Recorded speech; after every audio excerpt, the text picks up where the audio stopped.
কি কয় না তো কি আব্বাকে তো শরম করে আজাকাত কুল জাকাত দিয়া তো পারো ভালো মাজারু কি আব্বা কইয়া দুঃখ লইয়া লইয়া পড়ে হেইটা পারে বাবা আব্বারে আব্বাকে তো শরম করে আদম কি হয় গলাটা জানা দিয়া শরীরটা লাড়া দিয়া বড় করে আওয়াজ করে আদম আন্দার কি হয় আব্বারে আব্বাকে তো শরম কি আজাগাত কুজাগাত গিয়া পারে বলা আব্বা করে দেব পুরোইয়া লইয়া পড়ে মাথা মুথা টিউমার বানাইয়া বাইতে গিয়ে আমরার আব্বা হইল ৬০ জন কয়জন কথা কও কয়জন আমরার আব্বা হইল আদম হইল আমরার আদি আব্বা পয়লা আব্বা ইব্রাহিম আলাইহিস সালাম হইল আমরা জাতির আব্বা সুবহানাল্লাহ কয় না রে তাহলে ১ নম্বরে আদম আমরার এক আব্বা ২ নম্বরে জাতির পিতা হইল ইব্রাহিম আলাইহিস সালাম মুসলমানের জাতির পিতা ৩ নম্বর হইল নবীজি আমাদের রুহানি পিতা আর আমরা যার আব্বা তার আব্বা যার আব্বা তার আব্বা এটা তো একজন কমন আছে ইনশাআল্লাহ তাহলে আব্বা হইছে কয়জন রে এর বাইরে কোনো আব্বা নাই এর বাইরে কোনো আব্বা আছে এই ৬০ জন হইল আমরা মারহাবা কয় না আপনার এলাকায় বুধ এরকম সমস্যা নাই আমি তো আবার বিভিন্ন জায়গায় যাওয়ার লাগে তো এক এক জায়গায় এক এক সমস্যা আমি কুমিল্লার দক্ষিণে সাতপুর গেছিলাম গিয়ে সেটা জিগেলাম ও তোমরা এগুলো কোনো সমস্যা আসেনি কই জি হুজুর আমি কি ডাক হুজুর মাজার ও সাজদা দেন কিছু কইতেন না নাকি আপনারা আফসোস আহারে সাতপুরে যাইতাম পারলাম না দিতাম পারলাম না সাতপুর গিয়ে শুনলাম মাজার ও সাজদা দেন আইলাম কুমিল্লার দক্ষিণ দিয়ে জিগেলাম ও সাতপুর হুন্নাইছে মাজারও সাজদা দেয় তোমরা কি অবস্থা হুজুর আমরা এগুলো ফিরের ফাও সাজদা দেয় নাউজুবিল্লাহ আরো আছে তো আমি আরেকটু উত্তর গুলো গেছি গেলাম তোমরা কি অবস্থা কয় ফিরের ফাও সুমা ব্রাহ্মণবাড়ি এক জায়গায় নাম করলে সিন্ডা লাইবেন কইতাম না গিয়েছি গেলাম তোমরা কি অবস্থা কয় ফিরের বুড়ি আঙ্গুল গেছলাম সিটাগান কি গা সিটাগান গিয়েছি গেলাম তোমরা কি নেবো না হুজুর ফিরের গোসল করায় সেই গোসলের পানি বুতলো বইরা মুড়িদরা বাইক নিয়ে খায় খাদাস কারে কয় একটা মানুষের গোসল করাইলে কত জায়গা বাইয়া পানি যায় সবজি জায়গার নাম কি মাইকে হন কোন যাবো সবজি জায়গা আমরা লোকে আসেনি ওই হেবারা চাই আসেনি তখন সাইতেন কইছি আপনারা হ কার বেড়া এরা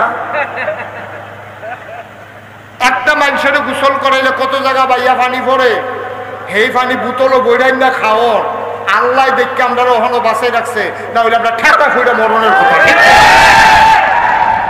তা আমরা জাতির আদি পিতা কি নাম আদম আলাইহিস সুবহানাল্লাহ কয় না কি নাম আদম আলাইহিস মুসলমান মন দিয়ে শুনো ১ নম্বর আদম ওনার ব্যাপারে উপাধি হইল আদামুস সাফিউল্লাহ ওনার নাম হইল আবুল বাশার ওনার আর একটা উপাধি মুসলমান নূহ আলাইহিস সালাম ওনারে কয় আদমে সানি ইব্রাহিম খলিলুল্লাহ ইসমাইল জাবিউল্লাহ মুসা কালিমুল্লাহ ঈসা রূহুল্লাহ সুলাইমান নবীরে দিল রাজত্ব দাউদ নবীরে দিল সুন্দর কণ্ঠ ইউসুফ নবীরে দিল সুন্দর চেহারা সুবহানাল্লাহ কয় না এক এক নবীর আল্লাহ এক একটা দিলেন আমাদের জানতে মন চায় আমাদের নবীরে কি দিলেন জানতে মন চায় নাকি চায় না মুসলমান মন দিয়ে শুনো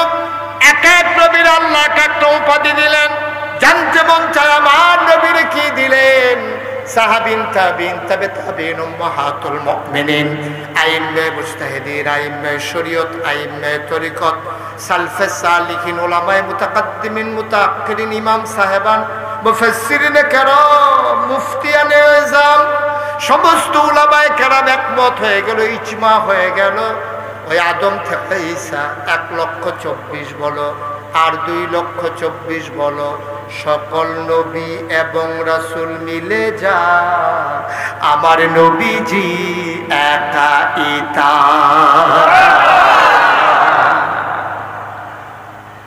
সব নবী এবং রাসূল মিলে যা আমার নবীজি একা ইতা এই নবীকে যখন দুনিয়ায় পাঠানো হলো ও মুসলমান মন দিয়ে শোনো এই নবীজি আসার পরে তিনি দেখলেন মানুষগুলো বর্বর, বেদইন, যাযাবর, মূর্খ, অসভ্য, অভদ্র।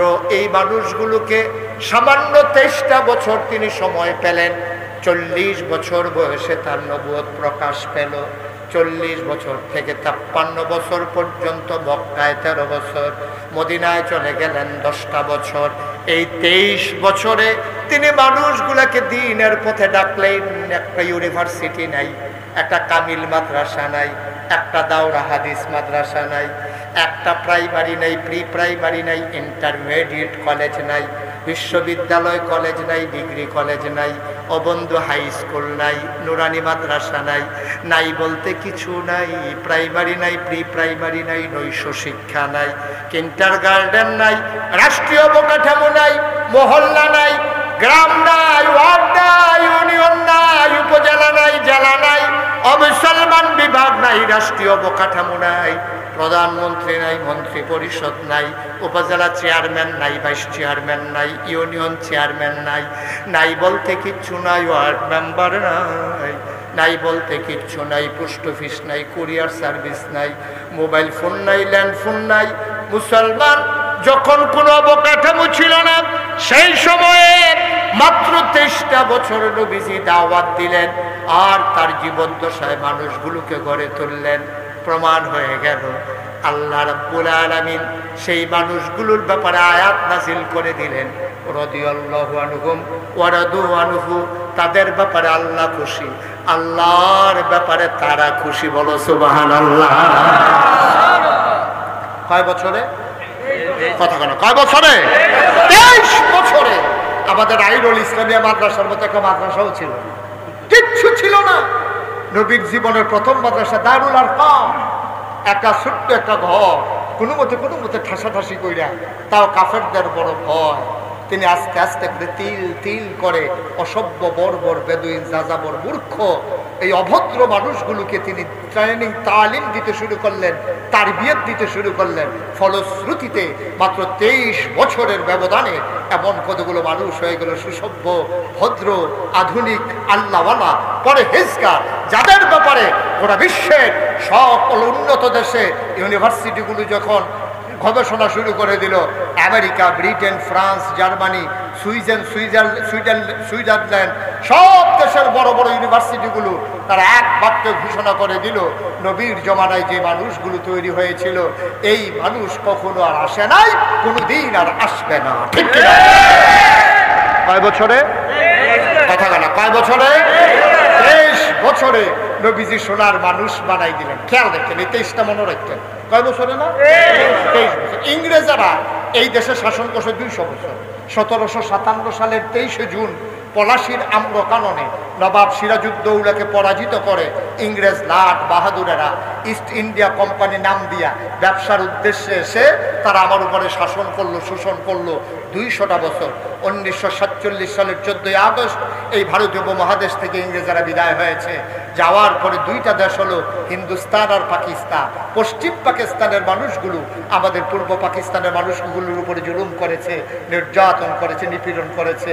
আমার চন্দ্রগুনা পেপার মেলের কাগজ ইচ্ছা করলে বাংলাদেশে ব্যস্ত ঘরে চাইডা না, এটারে আপনার করাচি দিয়ে ঘুরান দিয়ে একটা সিল মারাইয়া এটা রান্না বেসা আনানো।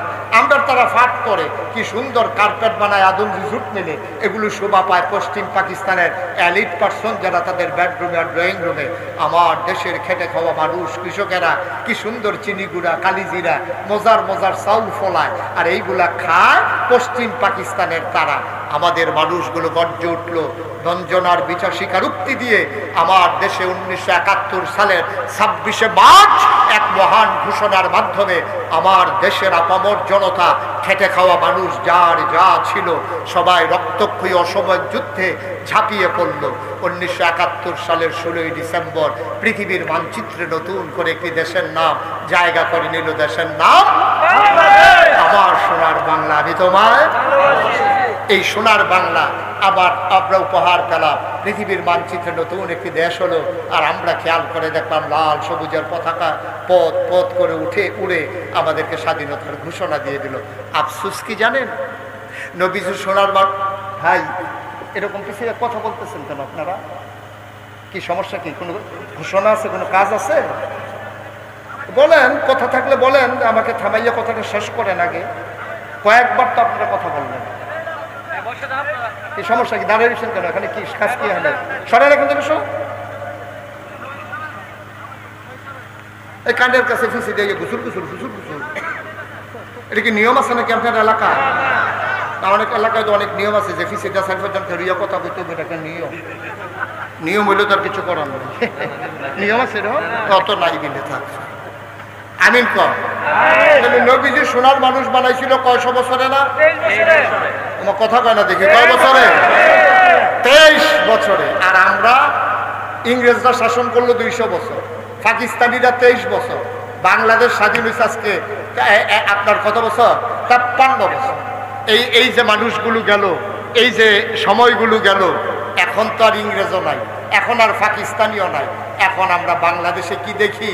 এখনো বাংলাদেশে আমরা কাগজে পত্রে দেখি সোনার বাংলা। আমরা প্রকৃত অর্থে আমরা সোনার বাংলা এখনো পাই নাই, ঠিক না? স্বাভাবিক মৃত্যুর গ্যারান্টি নাই এই দেশে।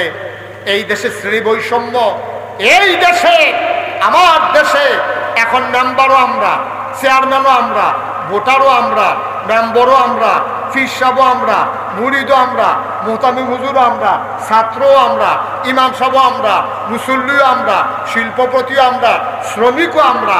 কিন্তু এখন দেখা গেল এখন পাকিস্তানিও নাই, এখন আর ব্রিটিশও নাই, এখন আমরা বিল করে চলতে পারি না। এখনো বাংলাদেশে পত্রিকা খুললে দেখা যায় রডের বদলি ব্রিজের ভিতরে বাঁশ দেয়। কে দিল এটা? কই পাকিস্তানি তো নাই, ব্রিটিশও নাই, এখন দেয় কারা? আমরা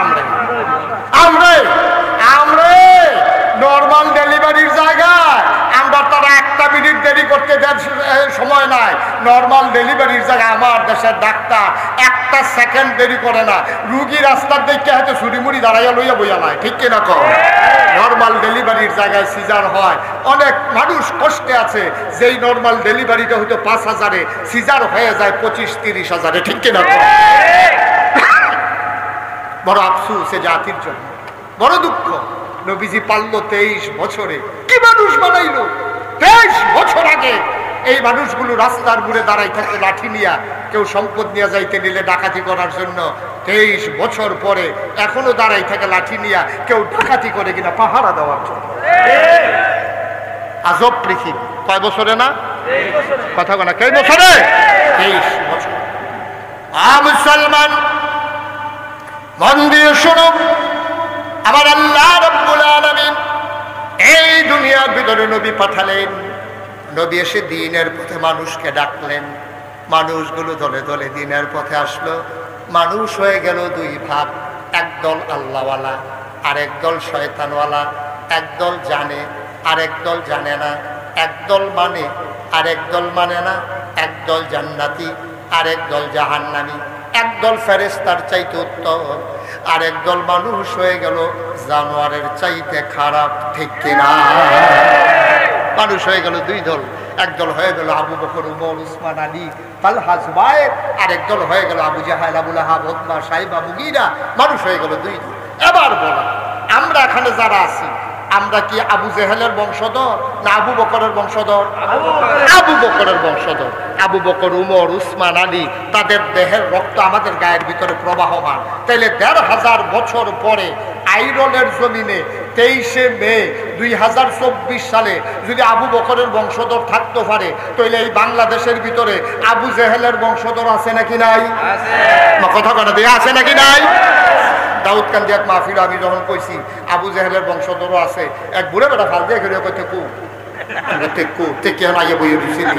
আমি নমুনা দিয়ে আপনার খারাপ কিতা করলেন, হুজুর তারা পানি লাগাইলাম, থুত খাইয়া গোসল করাই দেয় না। তাহলে আমরা না কার বংশধর?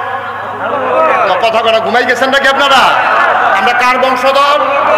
আবু বকরের বংশধর যদি এখানে থাকে, হ্যাঁ উনি সুন্দর, উনি বলছে আবু বকর সিদ্দিক রাদিয়াল্লাহু তাআলা আনহু, নবীর নামের, নবীর সাহাবাদের নামের সাথে এই দোয়াটা পড়তে হবে, রাদিয়াল্লাহু তাআলা আনহু।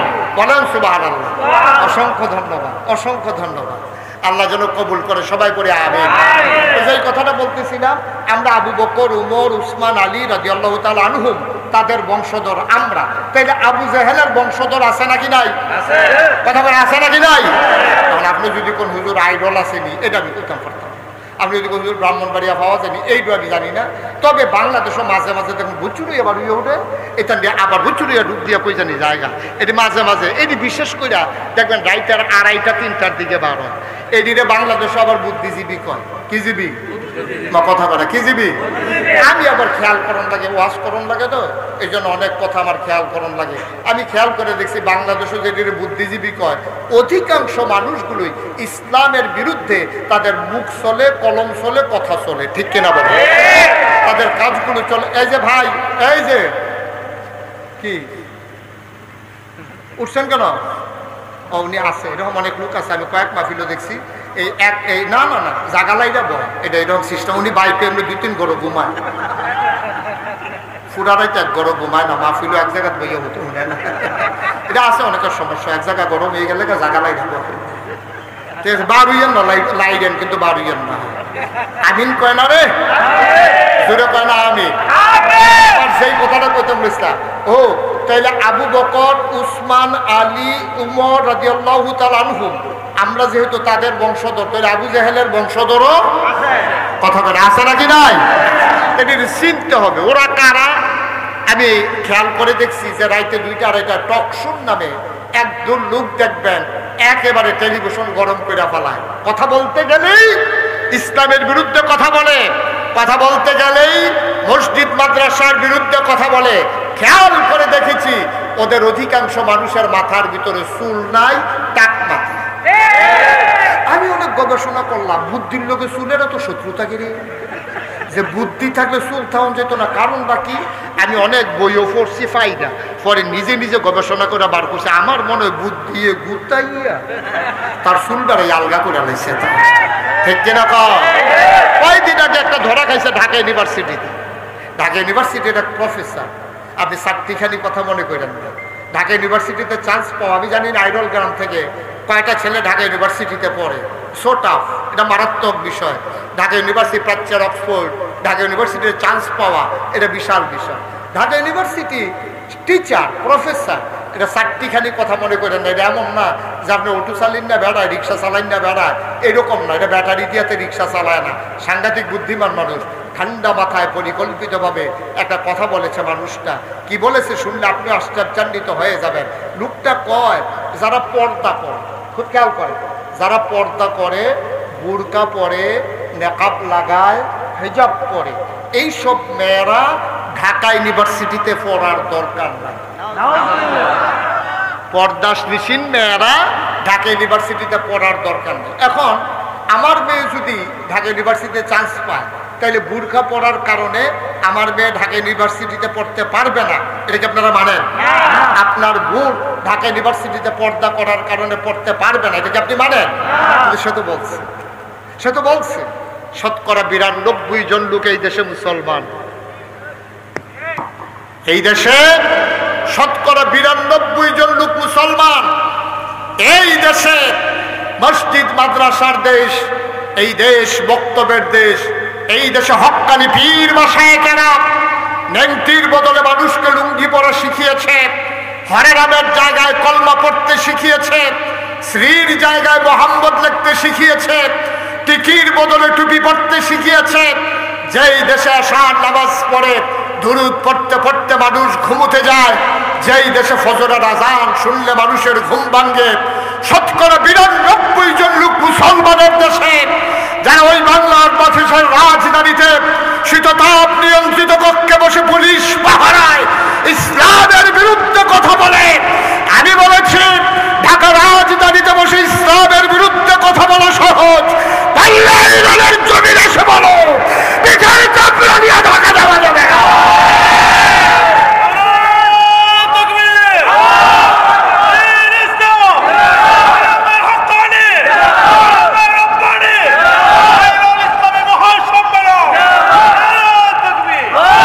সবাই বলে না আমিন। মুসলমানের সন্তান দাদা, তুই যদি মন চায় তোর বউরে তুই উদম করে ছেড়ে দে, পর্দা করাইতে মন না চাইলে কর ছেড়ে দাও। তোমার মেয়েরে তুমি পর্দা না করাইলে না করাও, শতকরা 92 জন লোক মুসলমানের দেশে এই পর্দার বিরুদ্ধে কথা বলার দুঃসাহস বাংলার মুসলমান মেনে নেবে না, ঠিক কি না? সুতরাং মন যা চায় তুমি তাই করবা, মুখে দিয়ে যা আসে তুমি তাই বলবা, হ্যাঁ যা মন চায় তাই করবা, এটা হবে না। বেটা দুধ দিয়া ভাত খায়, লাস্টের দুগলা কষালন দিয়ে হাতে শুরু হয়ে করছে দুধ দিয়ে, ঠিক কিনা কও?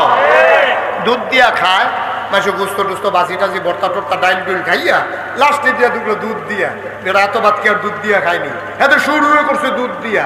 সুতরাং আমরা বলতে চাই কারোর সাথে আমাদের কোনো দ্বন্দ্ব নাই, কারোর সাথে আমাদের কোনো ঝগড়া নাই, আমরা কাউকে উস্কে দেই না বাড়াবাড়ি পিটাপিটি করার জন্য। কিন্তু তুমি আমার টুপি দিয়ে টান মারবা, আমি বলেছি থাক বুঝে নাই। তুমি আমার পাঞ্জাবি ধরে টান মারবা, আমি বলেছি ঠিক আছে বুঝে নাই। তুমি কোরআনের বিরুদ্ধে কথা বলবা, আমরা বলেছি থেকে সূত্রে দিতে হবে। যখন তুমি ইসলামের ফরজ বিধান নিয়ে কথা বলো তখন কলিজায় লাগে, বরদাস্ত হয় না, ঠিক কি না?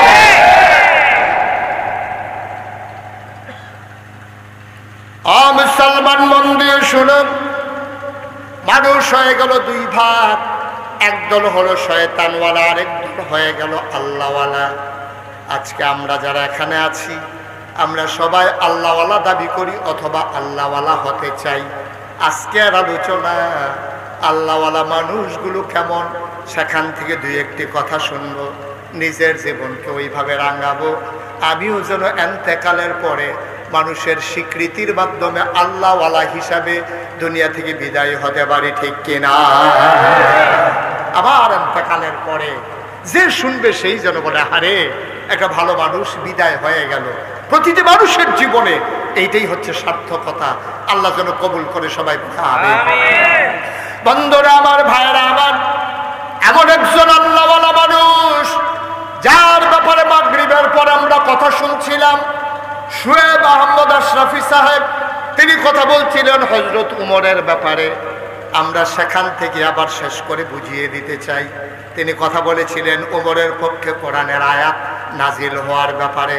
ও মুসলমান, কেমন মানুষ হলে তার মন মানসিকতার সাথে কোরআনের আয়াত মিলে যায়, একটু বিবেক খাটানোর দরকার আছে নাকি না? কেমন মন মানসিকতা, কেমন মানুষ হলে তার কথার সাথে কোরআনের আয়াত মিলে যায়, তার চিন্তার সাথে আল্লাহ ওহী নাজিল করে দেয়। এটা সাতটিখানি কথা, তো সুবহানাল্লাহ বলবেন না? এই উমর ছিলেন, এবার উমরের পরিচয় আমরা প্রথমে জেনে নেই। এই উমর ছিলেন ইসলামের দ্বিতীয় খলিফা। গোটা পৃথিবীটারে অর্ধেকটা করলে অর্ধেকটা পৃথিবীর শাসক ছিলেন হযরত উমর। আরো সহজ করে বলি, আপনি একটা মিষ্টি কুমড়া নিয়ে ঠিক সমান সমান সাইজ করে বাজি দিয়ে কাটবেন, অর্ধেকটা মিষ্টি কুমড়া যেমন গোটা পৃথিবীটার অর্ধেকটা করলে অর্ধেকটার প্রেসিডেন্ট ছিলেন উমর।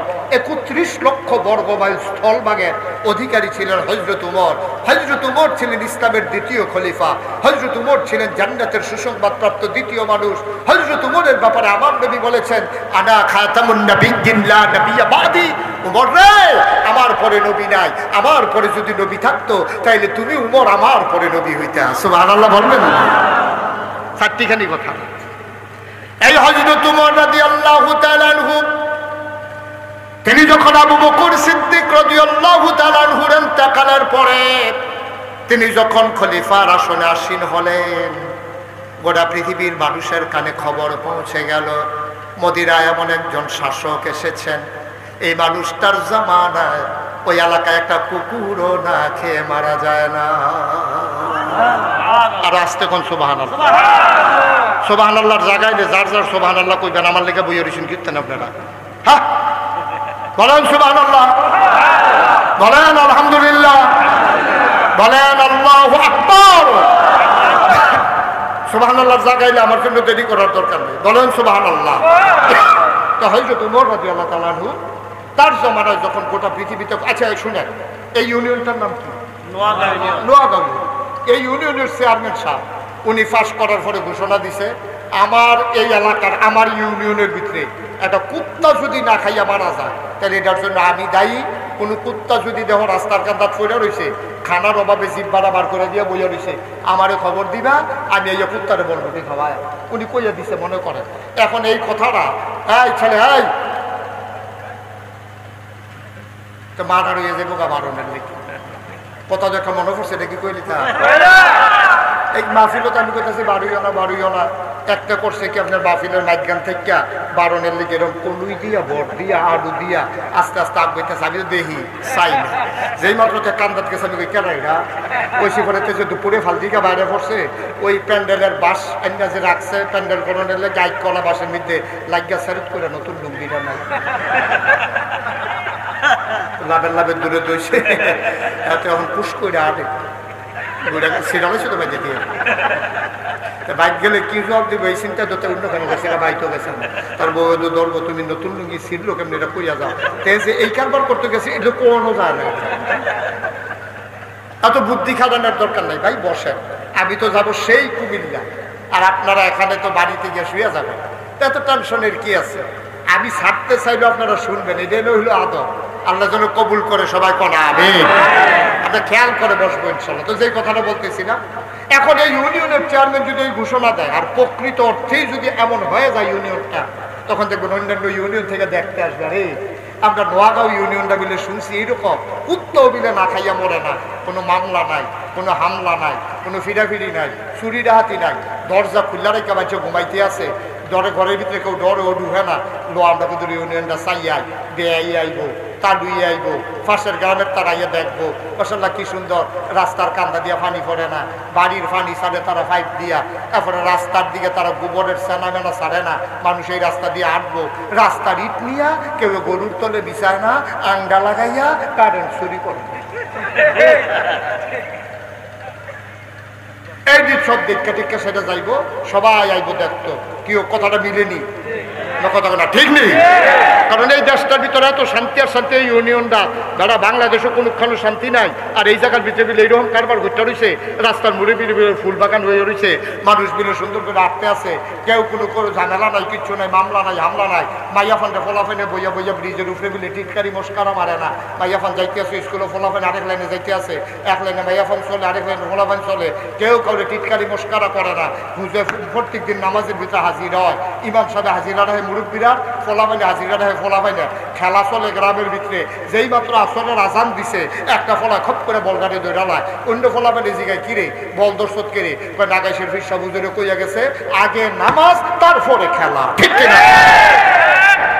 এত সুন্দর গ্রাম দেখলে সবাই সাইট আইব পৃথিবীর ভিতরে উমর যখন এত একটা রেকর্ড করে লাইছে পৃথিবীর বিভিন্ন দেশ থেকে মানুষ এসে আছে সাইটও এর ভিতরে একবার আইছে ভিতরে আইয়া সেটা আরেকবার আরেক দেখা পাইছে দেখা পাইলে কয় ভাই আপনার বাড়ি করুন বাড়ি যা হবে কয় আপনি কি এই দেশে হয় এই দেশে তো কয় আপনার হচ্ছে প্রেসিডেন্ট এবার কয় কার কথা কয় প্রেসিডেন্ট পান্ডেগুলি তা না কত হইলে কি প্রধানমন্ত্রী কয় না এইটাও না কয় রাজা বাদশাহ কয় এইটা তো ফইলেই না কত তোমরা দেশটা চালাই কেন তো এই দেয় না কইবা মদিনার মুসলমান ডাক দেয়া কয় আমার দেশে প্রেসিডেন্টও নাই প্রধানমন্ত্রীও নাই রাজা বাদশাহ নাই আমার দেশটা যে চালায় উনি প্রেসিডেন্টও না প্রধানমন্ত্রীও না রাজাও না বাদশাও না তিনি হইলেন খলিফাতুল মুসলিমিন মুসলমানদের খলিফা তিনি আমাদের খাদেম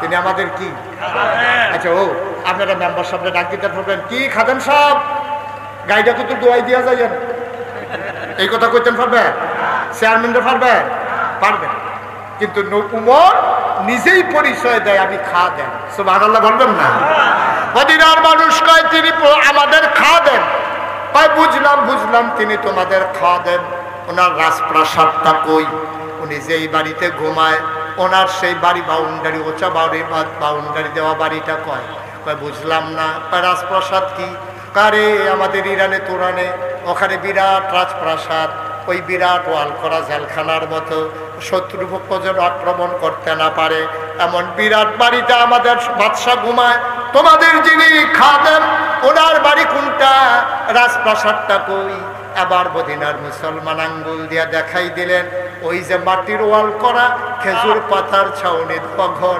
এটাই আমাদের উমরের ঘর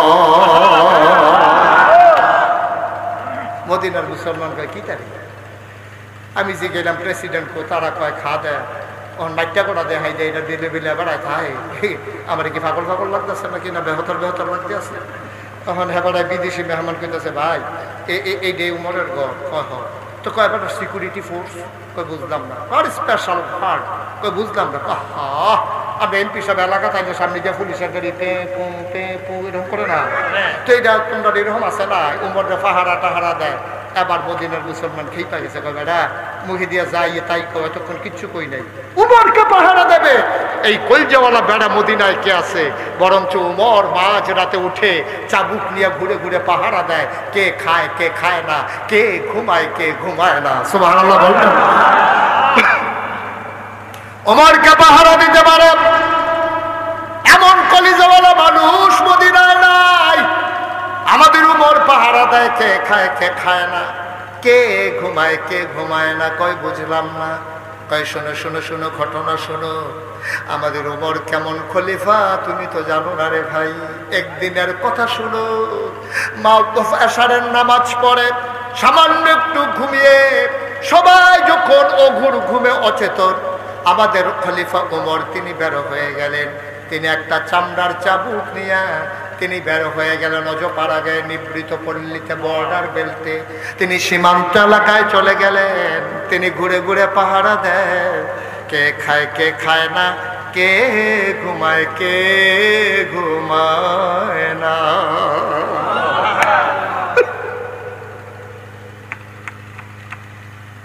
পাখিগুলো পন্নিরে ঘুমিয়ে পড়েছে, গরুগুলো গোয়াল ঘরে, দাওয়ারিশ কুকুরগুলো নিরাপদ আশ্রয়ে ঘুমায়। প্রিয়তম স্বামী প্রিয়তম স্ত্রীকে নিয়ে ঘুমিয়ে পড়েছে। ছোট্ট শিশু মায়ের বুকে মুখ রেখে ঘুমায়। কেউ জাগনা নাই, উমরের চোখে ঘুম নাই। ঘুরতে ঘুরতে তিনি চলে গেলেন অজপাড়া গায়ে বর্ডার বেল্টে সীমান্ত এলাকায় একাকি ঘুরে। মৃদু মন্দ বাতাস, ফকফকা জ্যোৎস্না। তিনি ঘুরতেছেন আর তালাশ করতেছেন কোনো মানুষের কোনো বিপদ আছে নাকি। ঘুরতে ঘুরতে তিনি চলে গেলেন এক দূর কিছু দূর। হঠাৎ করে তাকিয়ে দেখলেন একটা কেমন যেন মিটি মিটি আলু জ্বলতেছে। আর তাকায়া দেখে ওই ঘরের ভেতর থেকে কান পেতে শুনে যেন কান্নার আওয়াজ শোনা যায়। হযরত ওমর পৌর মানুষ, তিনি দিলেন দৌড়ে দৌড়ে তাঁবুর কিনারে গেলেন। টাকা দেখে তাঁবুটা মাঝে মাঝে ছিদ্র ছেঁড়া, ভেতরে মিটি মিটি আলো জ্বলে। দুইটা ছোট বাচ্চা বুকটা নিচের দিকে দিয়া পেটের নিচে দুই টুকরা পাথর দিয়া শুয়ে আছে। আর মাটা চুলার ভিতরে আগুন জ্বালাইয়া একটা পাতিলার ভিতরে পানি দিয়া কয়েক টুকরা পাথর দিয়া কাঠি দিয়া নাড়তেছে আর চোখের পানি মুছতেছে।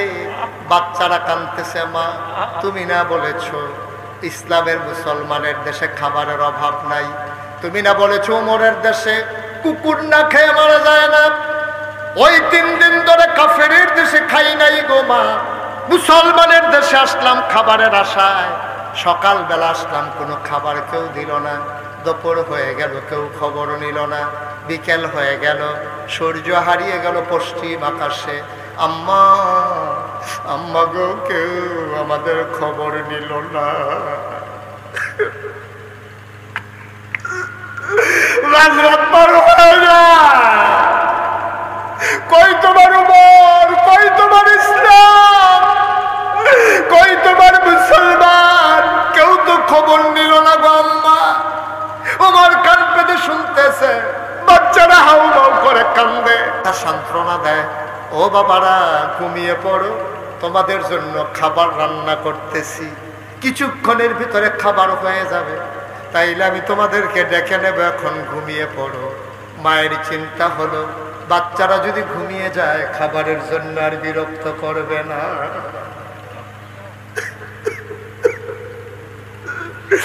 অন্য পৃথিবীর প্রেসিডেন্ট ওমর ছেড়ে তাবু দিয়ে তাকাইয়া দেখে চোখ দিয়ে টুপ টুপ করে পানি পড়তেছে, কপালে ঘাম জমে গেছে। ওই কপালের ভেতরে চিন্তার বলি রেখা দেখা দিয়েছে। তিনি টেনশনে পড়ে গেলেন, হাউ মাউ করে চিৎকারও করতে পারেন না, মানুষেরা টের পেয়ে যাবে। তিনি হঠাৎ চিন্তায় পড়ে গেলেন, কিয়ামতের ময়দানে আল্লাহ যদি আমাদের ডাক দেয় আমি কি জবাব দেব। তিনি দিলেন দৌড়ে দৌড়ে দৌড়ে দৌড়ে তিনি মদিনায় যেখানে রাষ্ট্রীয় গোডাউন মাল সামানা যেখানে জমা করা আছে গোডাউনের দরজায় গিয়ে দাঁড়ালেন। দাঁড়িয়ে তিনি আস্তে করে দারোয়ানকে ডাক দিলেন, দরজায় নক করলেন। দারোয়ান দরজা খুলে দিলেন। হযরত ওমরকে দেখে বললেন, আসসালামু আলাইকুম ইয়া আমিরাল মুমিনিন ইয়া খলিফাতাল মুসলিমিন। এত রাতে কেন আপনি এসেছেন? ওমর ডাক দেয়া করে, ভাই তাড়াতাড়ি করো, বস্তার ভিতরে একটু আটা দাও, কিছু সবজি দাও, পাকা খেজুর দাও, বস্তার বুকটা শক্ত করে বেঁধে দাও। বস্তার ভিতরে আটা দেওয়া হলো, খেজুর দেওয়া হলো, সবজি দেওয়া হলো, বস্তার মুখ বেঁধে দেওয়া হলো। দুইজন কর্মচারী পিছনে এসে দাঁড়িয়ে আছে। ইয়া আমিরাল মুমিনিন, দয়া করে আপনি সামনে সামনে চলুন, আমরা বস্তা নিয়ে আসতেছি। ওমর বলে, তোমরা কারা? আমরা রাষ্ট্রের কর্মচারী। তোমাদেরকে কে ডেকেছে? কয় কেউ ডাকে নাই, আপনার আওয়াজ শুনে ঘুম ভেঙে গেছে, আমরা আপনার পেছনে পেছনে আসতেছি, আপনি সামনে যান। ওমর বলে, না কেউ লাগবে না, বস্তাটা দুইজন ধরে আমার মাথায় উঠাই দাও।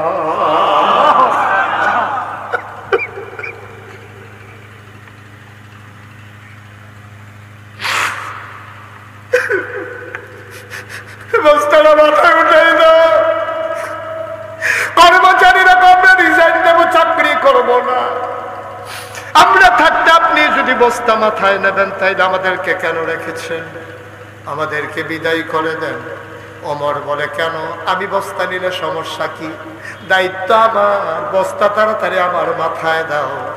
যুবকেরা বলে, কর্মচারীরা বলে, না আপনি সামনে সামনে যান, আমরা বস্তা নিয়ে আসতেছি। ও আইরনের মুসলমান, মুশতাক ফয়েজ কোনদিন তোমাদের কাছে আসে নাই, আর কোনদিন আসবো কিনা জানি না। কোনদিন যদি মুশতাক ফয়েজি না আসে মনে রাখবা আমি এসেছিলাম, মনে রাখবা আমি কথা কয়টা বলে গেলাম। মাইনা মাইনা চইল, একদিন তো তুমি মরেই যাবা। তোমার যেই দিন কাফন পরাইয়া মাটির কবরে দাফন করে দেবে, এমন একটা জিন্দেগি কইরো রে ভাই, সবাই দেখো মাটির কবর, তুমি যেন মাটির কবর বাটি নাই, তুমি যেন দেখো মাটির কবর জান্নাতের টুকরা হয়ে গেছে।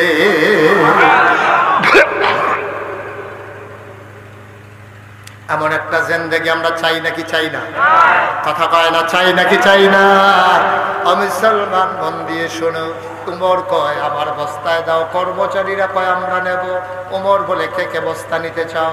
দুইজন হাত উঠালেন কর্মচারী। ওমর কয়, বস্তা দেব, তবে একটা শর্ত আছে। কয়, শর্ত কি?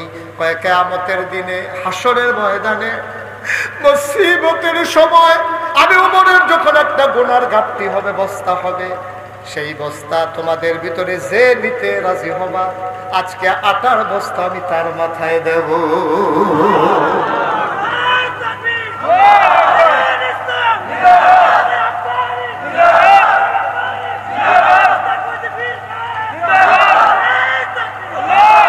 আমি তার মাথায় বস্তা দেব। যে মানুষটা কিয়ামতের ময়দানে আমার গুনার বস্তা নেব, এখন আর কেউ আগায় না, সবাই পেছনে পড়ে গেছে। ওমর কয়, জানতাম, এটা আমি জানতাম, আমার স্ত্রী আমার গোনার ভাগ নেবে না। আইরনের মানুষ, কোন চিন্তায় সংসার করতেছ? নিজের স্ত্রীর জন্য, সন্তানের জন্য তুমি সুদে টাকা খাইয়া টাকা বাড়াই দিয়া যাইতেছ। 5 কানি জমিন তুমি 10 কানি বাড়াই দিয়া যাইতেছ। তুমি নতুন বাড়ি করে দিচ্ছ, বাচ্চারা ওই বাড়িতে ঘুমাবে।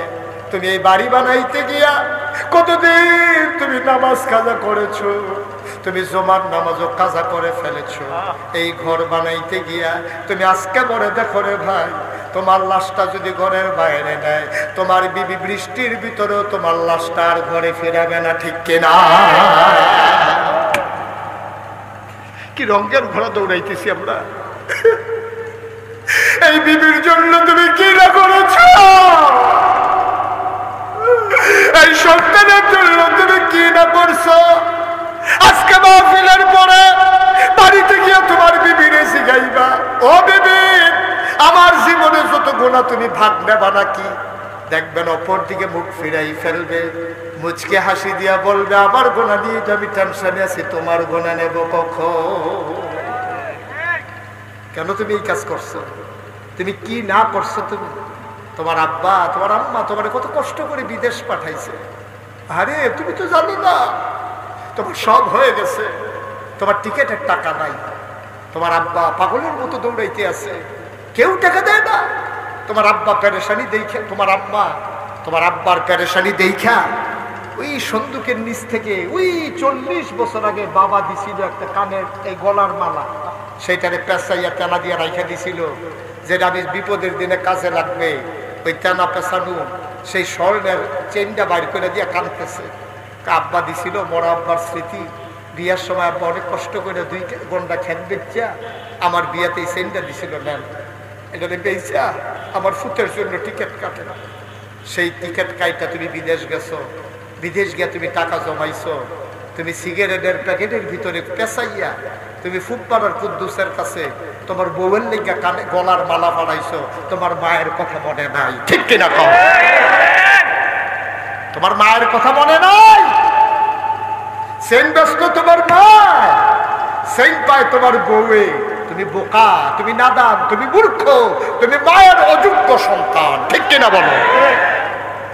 তোমার উচিত ছিল তোমার মায়ের কাছে চেনটা পাঠানো, যে আম্মা তোমার চেনটা আমি ঋণী, আমি একটা চেন কিনতে পারছি আম্মা, এটা তোমারে পাঠাই না। তোমার মা এত বোকা না। তোমার মায়ের চেনটা পাইয়া কি করতো জানো? একবার বলতো, বউরে বউ গো আমার ফুটে চেন ফাটাইছে, দেখি আমার গলার পরাই দাও, দেখি কেমন দেখা যায়। চেনটা দিয়ে তোমার মা কাঁদতো, তোমার জন্য দোয়া করতো, তারপরে এই চেনটা খুইলা তোমার বউয়ের গলায় পরাই দিত, ঠিক কিনা বলো? তোমার মা বুড়া বেড়ি চেন ফোরার লেগে এত পাগল না, তুমি ডাক্তার। তুমি সুন্দর করে মারে দিলে তোমার বউয়ে পাইতো, কিন্তু তুমি বউরে দিয়া মার কই জায়গাটা ভেঙ্গা লাইছো, ঠিক কিনা? খুব খেয়াল রাখতে হবে। তোমার গুনার ভাগ তোমার বউ নেবে না, তোমার গুনার ভাগ তোমার ছেলে নেবে না, তোমার মেয়ে নেবে না। ওমর ডাক দেয়া কয়, কথা মনে আছে নাকি? ওমর ডাক দেয়া কয়, গুনার ভাগ যে নেবে তার মাথায় আটার বস্তা দেব, কেউ আর আগায় না। ওমর কয়, জানতাম কেউ নেবা না, দাও দাও দাও, আমার গোনার বস্তা আমাকে যেহেতু নিতে হবে কিয়ামতের ময়দানে, আজকে আমার দায়িত্বের আটার বস্তাটাও আমার মাথায় উঠাই দাও। 2 জন ধরে আটার বস্তাটা ওমরের মাথায় উঠাই দিল। ওমর আস্তে করে, বুড়া মানুষ আটার বস্তা নিয়ে মরুভূমির মাঝে হাঁটতেছে। আকাশের চাঁদটা দেখে লজ্জা পাইছে, ব্যাগের আড়ালে লুকাই গেছে। সুবহানাল্লাহ বলবেন না? আকাশের চাঁদটা যেন মনে মনে ডেকে কয়, মাওলা এটা কি দেখলাম মাওলা? হযরত ওমর পৃথিবীর প্রেসিডেন্ট, জান্নাতের সুসংবাদ প্রাপ্ত দ্বিতীয় মানুষ, ওয়া আমিরুল মুমিনিন, খলিফাতুল মুসলিমিন। এই ওমর কেন আজকে মাথার ভিতরে আটার বস্তা নিয়ে দৌড়ায়? ফেরেশতারা চিৎকার করে কান্দে, মাওলা এই মানুষ নি তুমি বানাইছিলাম মাওলা, এরা কেমন মানুষ গো মাওলা? ওমর দৌড়ায় দৌড়ায় দৌড়ায়, দৌড়তে দৌড়তে ঘামতে ঘামতে তিনি ওই মরু প্রান্তরে বর্ডার বেল্টে সীমান্ত এলাকায় ওই ছেঁড়া তাঁবুর সামনে গিয়ে দাঁড়ালেন। সালাম দিলেন, আসসালামু আলাইকুম। ভেতর থেকে মহিলা কয়, ওয়ালাইকুম আসসালাম। ওমর ডাক দেয়া কয়, মা ও মা দরজা খুলে দাও গো মা। তাকায়া দেখো কে তোমার দরজায় দাঁড়িয়ে আছে।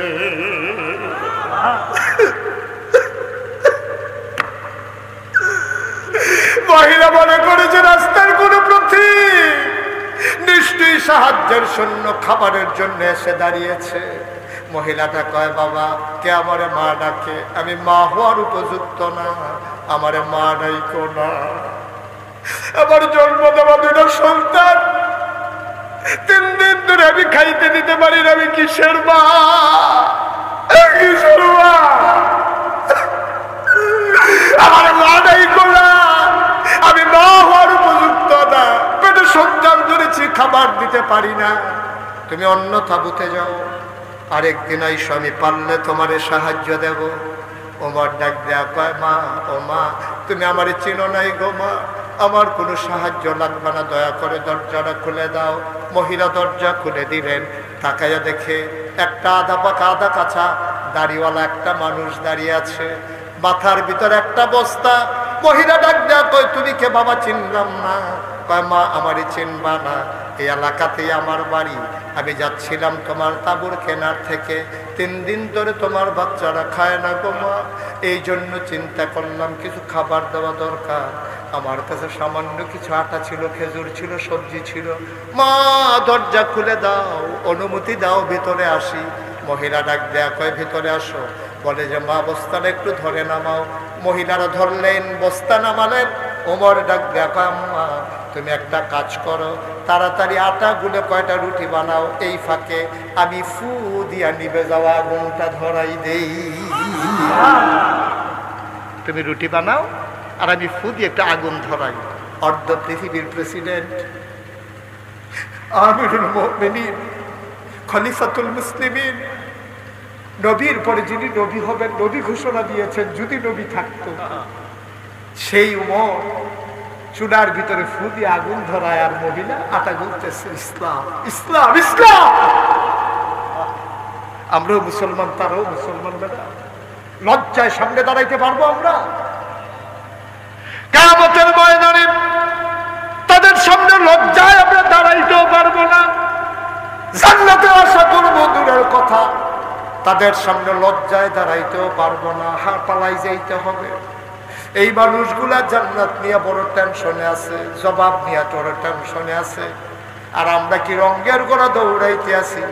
কিয়ামতের ময়দানে হিসাব দেব, এই কথাটা যেন আমরা ভুলেই গেছি, ঠিক কিনা?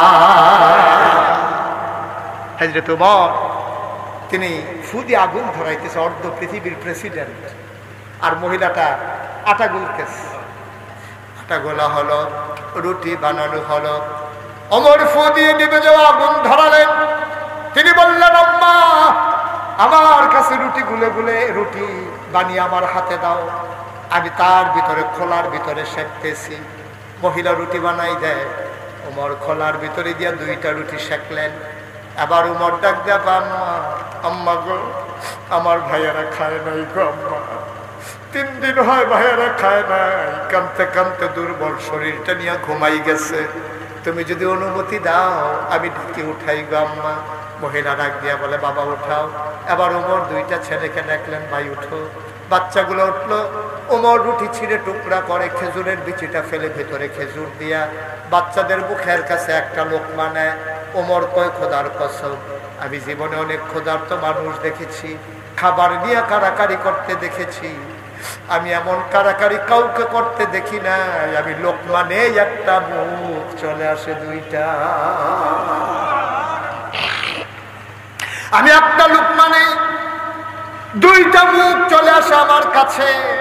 আমি একটা মুখ ধাক্কা দিয়ে আরেক মুখে লুকমা দেই, আবার এই মুখ ধাক্কা দিয়ে ওই মুখে লুকমা দেই।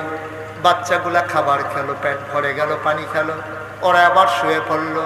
আমি বললাম মা, মা গো আর বাচ্চারা কানবে না, এবার আমি তোমার রুটি দেই তুমি খাও। মহিলাটা কয় না বাবা আমার রুটি লাগবে না। পরের দিন সকালবেলা বাচ্চাগুলো আবার কান্দে, আমি রুটি দেবো কোত্থেকে, আমি খাইতে পারবো না। ওমর বলে মা একটা রুটি তুমি খাও। মহিলা গলায় নিলেন, চিবুলেন, ঢুক গিলতে পারেন না, গাল বেয়ে বেয়ে টক টক করে পানি পড়ে। মহিলা বারবার উমরের দিকে তাকায়, তাকায়া দেখে বুড়া মানুষটার চোখ বেয়ে বেয়ে দাড়ি বেয়ে বেয়ে পানি পড়ে, পাঞ্জাবির সামনের অংশ ভিজে গেছে।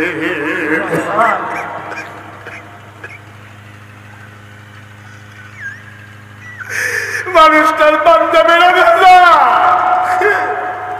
দাঁড়িয়ে বেয়ে বেয়ে টপ টপ করে চোখের পানি পড়ে। মহিলাটা ডাকিয়ে কয় বাবা তোমার নাম কি আমি জানি না, তোমার আমি চিনিও না, তোমার মতো মানুষ থাকতে ওমরের মতো মানুষ আবার খলিফা হয় কেমনে? মদিনার মানুষগুলোকে তোমাকে দেখে নাই, উমরের মতো এত শক্ত মন, সকালবেলা ঢুকলাম এই পর্যন্ত খবর নিল না, উমর কেমনে খলিফা হয়? তোমারে কি মানুষ চিনে না বাবা? তুমি হইলা খলিফা হওয়ার উপযুক্ত, উমর তো আসে নাই, তুমি তো ঠিক ঠিক এসেছো। তোমার মতো মানুষ থাকতে উমর কেমনে খলিফা হইল? আমি সকালবেলা ঘুরে ঘুরে মদিনার মানুষকে বলবো উমর খলিফা থাকার কোনো উপযুক্ততা নাই, তারে নামাইয়া তোমারে যেন খলিফা মানাই দেয়। আমি সবাইকে সকালবেলা ঘুরে ঘুরে বলবো। ওমরের গাল বেয়ে বেয়ে পানি পড়ে, ডাক দেয়া কয় মা এখন কথা থা, তুমি একটা রুটি খাও। মহিলা রুটি খায় আর গাল বেয়ে বেয়ে পানি পড়ে। ওমর চলে আসলেন, আসার আগে বললেন মা তুমি একটা কাজ করে সকালবেলা উমরের দরবারে আইসো। মসজিদে নববীতে উমর সেখানে বসে, মা গো আমার সাথে উমরের বড় খাতির গো আম্মা, উমরের সাথে আমার বড় খাতির, আমি যা বলি উমর তাই করে, আমার কথা উমর ফালায় না।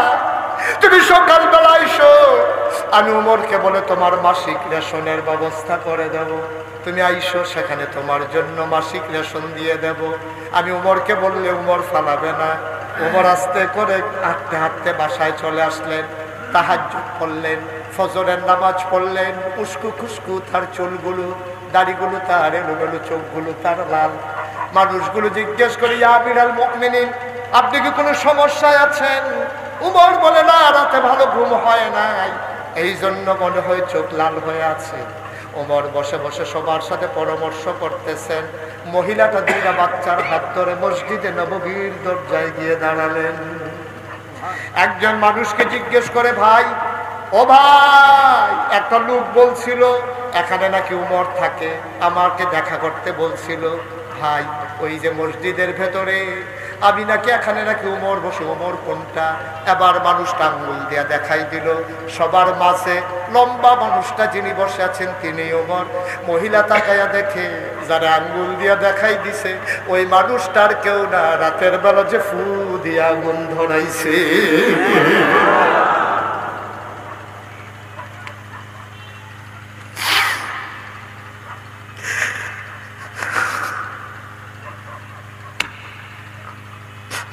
মহিলারা ভয় পেয়ে গেলেন। তিনি মনে করলেন এই মানুষটা নিশ্চয়ই আমাকে ছাড়বে না। আমি শুনে শুনে তার গালি গালাজ করছি, আমি তার কত শক্ত কথা বলছি, এই মানুষটা আমারে ছাড়বে না রে। মহিলারা দুইটা বাচ্চারে ধরে দিলেন গো। উমরের নজর পড়ে গেছে। ওমর সবাইকে বসায়া চামড়ার চাবুকটা হাতে নিয়ে দিলেন দৌড়। সামনে এসে দাঁড়ালেন, ডাক দেয়া, আম্মা, ও আম্মা, তুমি দৌড়ে কই যাও? মহিলারা কয়, বাবা, আমি তোমারে অনেক শক্ত কথা বলেছি, আমি বুঝি নাই তুমি যে উমর, তুমি যদি পিটাইতে মন চায়, মহিলাটা কয়, আমারে যদি শাস্তি দিতে মন চায় দাও, আমারে জেলখানায় দিও না, আমার বাচ্চা গুলার কেউ নাই, আমারে যদি জেলখানায় দাও, আমার বাচ্চাগুলো মা মা বলে কাঁদতে কাঁদতে মরে যাবে, বাবা আমারে মাফ করে দাও, আমি রাতের বেলা তোমারে চিনতে পারি নাই। উমরের গাল বেয়ে বেয়ে পানি পড়ে। চামড়ার চাবুকটা মহিলার হাতে নিয়ে দিলেন, বললেন, আম্মা, ও আম্মা, পিটাইতে মন চাই না, আমারে পিটাও, তোমার কাছে দরখাস্ত দেবো আম্মা, কিয়ামতের ময়দানে উমরের বিরুদ্ধে বিচার দিও না। পিটাইতে মন চাইলে পিটাও, গালি দিতে মন চাইলে গালি দাও, কিন্তু কিয়ামতের ময়দানে উমরকে আসামি বানাইও না। আমার বড় ভয় লাগে গো আম্মা, কিয়ামতের ময়দানে না জানি আমি আসামি হয়ে যাই। ও আইরনের মুসলমান, মুশতাক ফয়েজে কোনোদিন তোমাদেরকে করে ডাকে নাই রে ভাই, কি রঙের ঘরে দৌড়াইতেছ? মুসলমান কারে কই চিনে রাখো। তুমি যদি আবার আমাকে বলো, হুজুর, আমি তো উমরের অর্থ পৃথিবীর প্রেসিডেন্ট হব না, আমার তো এই দায়িত্ব পালন করা লাগবে না। ভাই, তোমারও দায়িত্ব আছে, তুমি খেটে খাওয়া মানুষ, তুমি একটা মুরগি এনেছো, আল্লাহর নবী কয় তুমি গোশত এনেছো রান্না করার জন্যে, তোমার পাশের ঘরের মানুষটা আরো গরিব, তুমি যদি গোশত দিতে না পারো, একটু ঝুল বাড়াই দাও, 2 টুকরা আলু দিয়ে দাও। তোমার পাশের তোমার আপন ভাই, সে আরো অসহায়, অ্যাক্সিডেন্ট করে ঘরে পড়ে আছে, 3টা বাচ্চা, তোমার ঘরের রান্নার গন্ধ পাইয়া মায়েকে বিরক্ত করে, মা গোশত খাবো, মুরগি খাবো, তুমি পারো না, কিচ্ছু পারো না, তুমিও তো রিক্সাওয়ালা, তুমি গোশত দিতে পারো না, অন্তত 2 টুকরা আলু আর একটু ঝোল বাটি দিয়া তোমার ভাইয়ের বাচ্চাদের জন্য পাঠাই দাও। এটার নাম ইসলাম, এটার নাম ইসলাম। তুমি অর্ধ পৃথিবীর প্রেসিডেন্টের দায়িত্ব পালন করা লাগবে না, তুমি পাশের ভাইয়ের দায়িত্বটা পালন করো। তুমি খবর দাও, এই যুবকেরা যারা মাহফিলের আয়োজন করলো, ও যুবকেরা, শুধু মাহফিল করলে হবে না, বছরে তোমাদেরকে একটা সিদ্ধান্ত নিতে হবে। প্রত্যেক রমজানের সময় তোমরা ইফতারের ব্যবস্থা করবা খেটে খাওয়া মানুষের জন্যে। এই গ্রামে কারা বিধবা মায়ের সন্তান বিবাহ দিতে পারে না, তাদের তালিকা করে বিয়ের ব্যবস্থা করতে হবে। বিনা চিকিৎসায় কারা পড়ে আছে, তাদের তালিকা করে চিকিৎসার ব্যবস্থা করতে হবে। মুসলমানের সন্তানেরা তোমার আমার দায়িত্ব, এটা বেশি কোনো অনুগ্রহ না। তুমি সুস্থ আছো, তোমার নিয়ামত। অসুস্থ মানুষটার পাশে দাঁড়ানো এইটাই তোমাদের দায়িত্ব, ঠিক কিনা? আমার যুবকেরা, আমি জানি, আমি শুনেছি যে তারা রমজানে তারা চেষ্টা করে অসহায় মানুষদের কাছে এই ইফতার সেহেরি সামগ্রী পৌঁছে দেওয়ার জন্যে। আর পাশে আমি জুড়িয়ে দিলাম বিধবা মায়ের যে কন্যার বিয়ে হয় না, বিয়ের উপযুক্ত, তাদের তালিকা করে বিয়ের ব্যবস্থা করতে হবে। যেই ছেলেটা লেখাপড়া করতে পারে না তাকে একটা পাঞ্জাবি কিনে দিতে হবে, একটা টুপি কিনে দিতে হবে। মাদ্রাসার মুহতামি হুজুর এখানে আছেন, একটা ছেলে এই গ্রামের বিনা কি করে নিরক্ষর থাকবে না, মূর্খ থাকবে না। এই তোমরা যুবকেরা তাদেরকে তালিকা করে বই পুস্তক কিনে দিয়ে, পায়জামা পাঞ্জাবি টুপি বানিয়ে দিয়ে তাদেরকে মক্তবে যাওয়া এনশিওর করতে হবে। মক্তবের শিক্ষকের দায়িত্ব উনি পালন করবে। এইরকম ছাত্র নিতে পারলে টাকা লাগবে না ইনশাআল্লাহ। হুজুর রাজি আছেন তো নাকি? ইনশাআল্লাহ টাকা লাগবে না। তাইলে আমার ছেলেরা, ছোট্ট ছেলেরা শিক্ষা পাবে। আমার বোনেরা যাদের বিয়ে হয় না, বিয়ের ব্যবস্থা করতে হবে। আমার অসহায় বাবারা, মায়েরা যাদের চিকিৎসা হয় না, তাদের চিকিৎসা করতে হবে। তাহলে আমরাও এক একজন উমরের মতো ভূমিকা নিয়ে আমরাও কিয়ামতের ময়দানে দাঁড়াতে পারবো ইনশাআল্লাহ, ঠিক কিনা বলো? পারবো না? এটা আমরা পারবো না? আমার ছেলে 5 জন, 5টা ছেলে বিদেশ থাকে, 2 বছর পরে পরে ছুটিতে আসে। 5 জন ছেলে 2 বছর পরে 5টা কম্বল আনে, 10 বছরে 10টা কম্বল হয়। আপনি স্বামী স্ত্রী বাড়িতে আছেন, আপনারা 2 জন মিলে গায়ে দেন একটা, আর 9টা কম্বল স্টিলের আলমারির উপরে রাইখা চাইয়া চাইয়া হাসে না। গায়ে দিয়া মরতাম ফরতাম না, এর আগে বুঝে মরে যে কেন শরীরের নমুনা খারাপ। তুমি 9 পাঞ্জাবি 9 কম্বল গাও দিয়ে মরণের নিয়ত করো।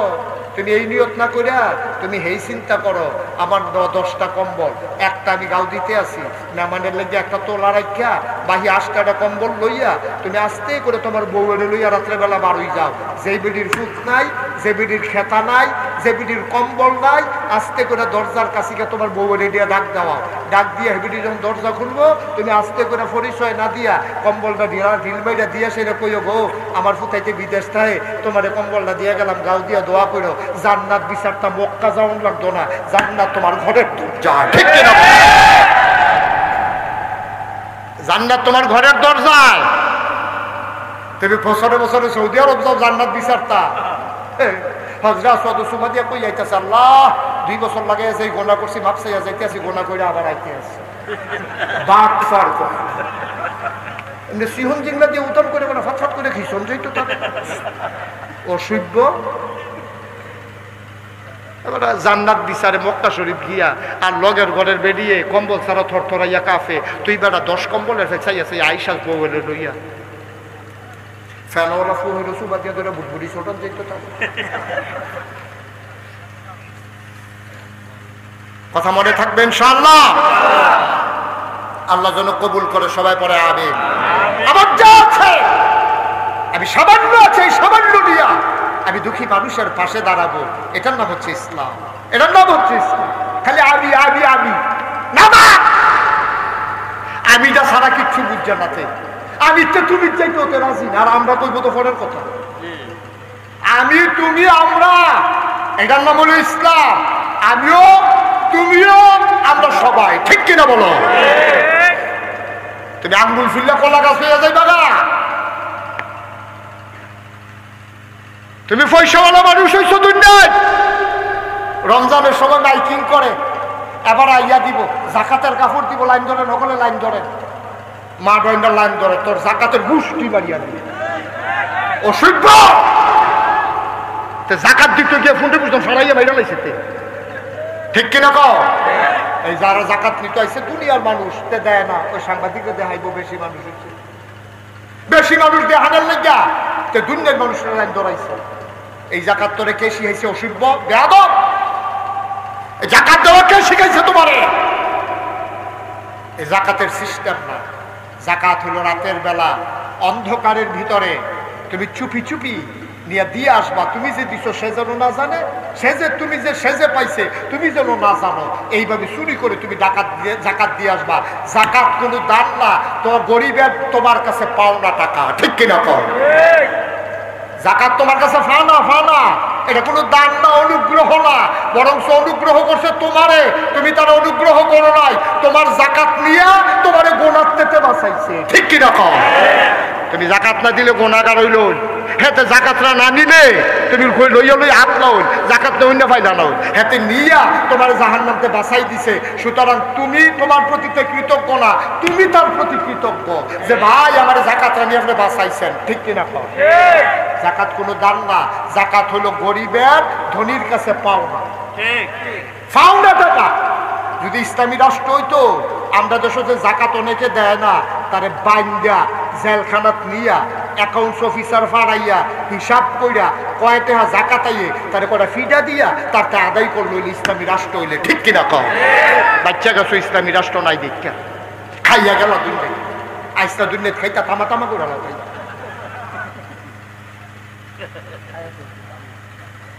বেড়া কিটা খাইতে পারবা তুমি? তোমার আমি চ্যালেঞ্জ দিলাম, তুমি কয় টাকা খাইতে পারবো আমার সাথে বসো, আমি টাকা দেবো, তুমি দেখি কতক্ষণ খাইতে পারো। একজন মানুষ আরো বালাখানে হলো খাইলো 2000 টাকার খানা খাইতে পারতো না।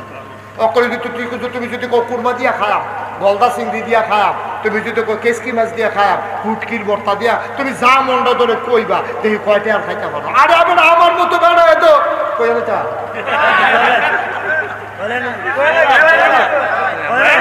মাহফিলও গেছিলাম, মাহফিলও গেছি। এটান্ডি শুনছি আমি দেশি গুড়া মাছটা পছন্দ করি, এটান্ডি আমার লেগে কই মাছ, শিং মাছ, ট্যাংরা মাছ রুটি দিয়া বানাইয়া দিছে পরে আমি ইচ্ছা মতো খাইছি, পছন্দ হয়েছে। খাইয়াটাই আসাচ্ছি পরে ওই যেতে খাওয়াইতে আছে হাতে করতেছি, একটা জিনিস তো ভাই বুঝছি। আমি গেলাম খানা শেষ, আমার এখন যদি কেউ ফিডে কামতাম ফারাম খাইতাম ফারতাম না। হয়তো হুজুর একটা জিনিস বাইরে আমি কি তাই না হুজুর, আপনার যে ডায়াবেটিস যেটা আমি শুনছি এলাকা ঢাকাতে আপনার লেগে ওয়ার্ডার দিয়ে মিষ্টি বানিয়ে আনছি 1400 টাকা কেজি। 500 টাকা কেজি না, কথা কোনো 500 টাকা কেজি, 1400 টাকা কেজি আপনার লেগে মিষ্টি বানিয়ে আনছি। আমি কি মিষ্টি চাই আনছে পরে আমি কতক্ষণ চাইয়া রয়েছি, খাইতাম পারছি চাইয়া থেকে খাইতাম পারছি না। হুজুর একটা মিষ্টি খান, আমি কইতো না। পরে এটা কইছি যে একটা কাম করো, যেহেতু আশা করি আনছো মিষ্টিটি আমার পছন্দ হয়েছে, ওয়াশটা কইরাই ঠেকনার লগে কিছু জায়গা খাবি হইলে যাইতে নি 2টা খাইয়া যেতাম। পরে আওয়ানোর সময় 2টা খাইয়া কয়টা লইয়া এরপর আইয়া বসছি। ভাই এর দূরে দো খানা, এর দূরে দো ফারলাম না তো 2টা রুটি গুঁড়া মাছ দিয়ে খাওয়ানোর পরে 1400 টাকা কেজি মিষ্টিটা, একটা মিষ্টি ফারলাম না তো খাইতাম, সাইয়া থেকে কাটতাম পারছি, খাইতাম পারছি। লাভ হয়েছে কি? এর দূরে দো এইটার লেগে বুঝি এত টান করন লাগে, এইটার লেগে বুঝি সুদেটে হালাওন লাগে, আর এইটার লেগে বুঝি তুই ঘুষ খাওয়ান লাগে, এইটার লেগে বুঝি তুই কন্ট্রাক্টারি করতে গিয়ে রোডের বদলি বাস দেওয়ার লাগে, তুই সেইটার লেগে তুই সেটা খাওয়ানোর লেগে না দা, আরে খানার লেগে আমি সেইটা করে রে। আমাদের স্বভাবগুলো হয়ে গেছে কুকুরের স্বভাব, মানে কষ্ট নিয়ে নাকি উচিত কথা কইয়া যাই ইয়ার বলবো লাই না নাই সারা ভালো লাগাই দিয়া যাই। আগামীকালকে সকালবেলা 3টা বুস্টের টুকরা লই যাবে, পড়া কথা কেন দো পারে 3টা বুস্টের টুকরা লইয়া একটা কুত্তা, আপনি ফালা কুত্তো রাস্তার কুত্তো অন্য কুত্তা দিয়ে দৌড়াইয়া ফিরটা একটা কুত্তার কাছে 3টা বুস্টের টুকরা এটা দিয়ে হালাই দেখবেন কুত্তারা একটা বুস্টের টুকরা খাইতে আছে, আরেকটারে ফাড়া দিয়া 2টা রাখছে, আরেকটা ফেলে আমরা চাইয়া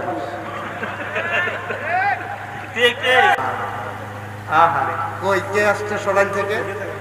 আরে মুরব্বী, সুবহানাল্লাহ সুবহানাল্লাহ সুবহানাল্লাহ। আচ্ছা এটা থাক, পরে বলবো। আমিন কর। একটা মনের কথা কই, হ্যাঁ কইলে তা এবারে যেমনি খেয়ে দিয়েছে কইতাম ফারাম নি কইতাম নি, কথাটা বেশি কিচ্ছু না। যদি 32 বছর মুস্তাক ফয়েজি মাহফিল করি, এই বছরে এই একাধারে মাহফিল আজকে শেষ আমার এই বছর। ওই যে শুরু করছিলাম সেপ্টেম্বর মাস, আর আজকে এই বছরের একটু শেষ হইয়া কয়েকদিন বিরতি পাইলাম। কুরবানিদের পর থেকে আবার লাগাতার প্রোগ্রাম, এরপর ইনশাল্লাহ দেশের বাইরে যাব, কুরবানিদের পরপরই যাব। এর আগে কতগুলো প্রোগ্রাম বাংলাদেশে আমার আছে। মসজিদে কিছু প্রোগ্রাম একবার আছে, খালি তা না, মসজিদ উদ্বোধন, হাফিজি মাদ্রাসার ছাত্ররা ভাগড়ি, তারপরে গিয়ে উড়ানো, মসজিদের ভিতরে কাঠিটি তো রয়েছে। কেড়ে যে ওয়াজ করি আমি আল্লাহ যাব। যাই হোক, যেই কথাটা 32 বছর হয়েছে ওয়াজ করি, ওয়াজ করতে করতে আমার একটা অভিজ্ঞতা হয়েছে। আজকে আইডলের মাহফিলে কদম দিয়া আমার মন সাক্ষী দিয়েছে আপনাদের মাহফিল আল্লাহ কবুল করে নিয়েছে। আমার মনের সাক্ষী, আপনাদের মাহফিল আল্লাহ কবুল করছেন। যদি কবুল না করতো বৃষ্টিও তো দিতে পারতো না, বর্ষার মৌসুমী, কিন্তু আল্লাহ সুযোগ করে দিয়েছে। আমি মন থেকে বিশ্বাস করি এবং আমার অনুভূতি যে আল্লাহ কবুল করে নিয়েছে। এবার একটা কথা বলি, এই কবুল হওয়া মাহফিলটাতে এখন আমরা যারা আছি, আমাদের আব্বা আম্মা এই কবরে যারা ঘুমিয়ে আছে, মাহফিল কারে আপনারা কিন্তু বুঝেন না। আপনারা বুঝছেন মাহফিল মানে কি বুঝছেন? আপনারা বুঝছেন মাহফিল মানে হইলো মাইক, মাহফিল মানে হইলো প্যান্ডেল, মাহফিল মানে হইলো হুজুরে আইব, আমরা বইয়া থাকা ওয়াজ করবো, এটার নাম মাহফিল। এটার নাম প্রকৃত অর্থে মাহফিল নয়। মাহফিল কি এটা টের পাইছে এই আইডলের যারা কবরও তারা। এই যে ভাই, লেগে তো কইছিলাম যে সাইডা দিতাম নাকি, কেউ উঠে খেয়াল রাখবা, যাতার লোক উঠাই লইবা, আর ওগুলো বলে ফেসবুক লাগে মার হাবা কয় না রে। তো সেই কথাটা মাহফিল মানে কি? মাহফিল মানে হচ্ছে এই যারা কবরে আছে আব্বা আম্মা, আমরা এই আইডল গ্রামও তার একটার পাইছে মাহফিল কি জিনিস। তার একজনও কবরও নেই, সব রুহানি হালাতে মাহফিলের সাইডগুলো দিয়ে দাঁড়াই দিচ্ছে, আর দাঁড়াই দিচ্ছে ফেরেস্তায় আর তার। তো তুমিও দেখো না, আমিও দেখি না, দেহে ফেরেস্তা। তো ফেরেস্তা কয় কি যাবো এই গরমের ভিতরে তোমার এখনো কি কাউ এখনো কি করো, কবরও তো সুইটা নিতেছে। কবরতে আইসি, কয় কে রে এইসব? কয় নাগাইশের ফিরসা বুঝুর যে আইবো আমরা হেন, আমার ফুতে মাহফিল গেছে, ওই যে বাসার লোকে বইয়া রয়েছে তে আমারতে সুইটাতে। কত কয় আমি ভুঙ্গে আইছি দুনিয়ার থাকতে, বাচ্চা কাচ্চা দোয়া করলে বিলে মা বাপের লেখা কবুল, আমার খবরটা তো দাও দাও আগুন। আমি এর লেগে আমার ফুতের দোয়া নিতে পাইছি, দোয়া লইয়া গিয়া দেখতাম চাই আমার কবর জান্নাত হয়েছে কিনা। সুবহানাল্লাহ বলবেন? তুমি বুঝো নাই, তুমি বুঝো নাই বাবা, মাহফিলের ওজন বুঝছে তোমার আব্বা আম্মায় কবরে, আব্বা যার কবরে, আম্মা যারা কবরে শুমাইছে, আমারও আব্বা নাই। মানুষগুলো যখন আমার কাছে এসে দোয়া চায়, আমার আব্বার কথা মনে পড়ে যায়। আমি মাঝরাতে অনেক সময় আব্বার কবরটার কিনারে গিয়া বসি, আব্বার লগে আমি গুনগুন করে কথা কই, আব্বা ও আব্বা, আপনি আমার চিনছেন নাকি আব্বা? আমি আপনার মুশতাক ফয়েজি, 11 বছরের রাইখা আপনি ইন্তেকাল করছিলেন। আপনার মুশতাক ফয়েজি এখন অনেক বড় হয়েছে, হাজার হাজার মানুষ কথা শোনার জন্য ময়দানে চলে আসে, রাস্তার দুই পার্শ্বে দাঁড়াইয়া সালাম দিয়ে দাঁড়িয়ে যায়। ও আব্বা, কেমনে আপনি কবরে থাকেন? 3 টুকরা কাপড় পেছাই আপনারে শোয়াইছে। আব্বা আপনার কবর জান্নাত হয়েছে নি? আপনার কবরের ভিতরে জান্নাতি খাবার দেয়নি আব্বা? আমি আব্বার লোকে কত কথা কই, আমার আব্বা আমার একটা কথার জবাবও আমারে দেয় না।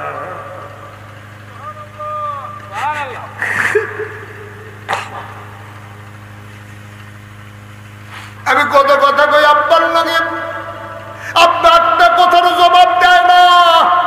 আমি কাঁদতে কাঁদতে ঘুমাইতে যাই, আমি ঘুমাইতে পারি না। ওয়াইরলের মানুষ, আমার যেমন বাবা নাই, আমার যদি এমন লাগে, তোমরার যারার বাবা নাই, তোমরারও তো এমন লাগে রে ভাই।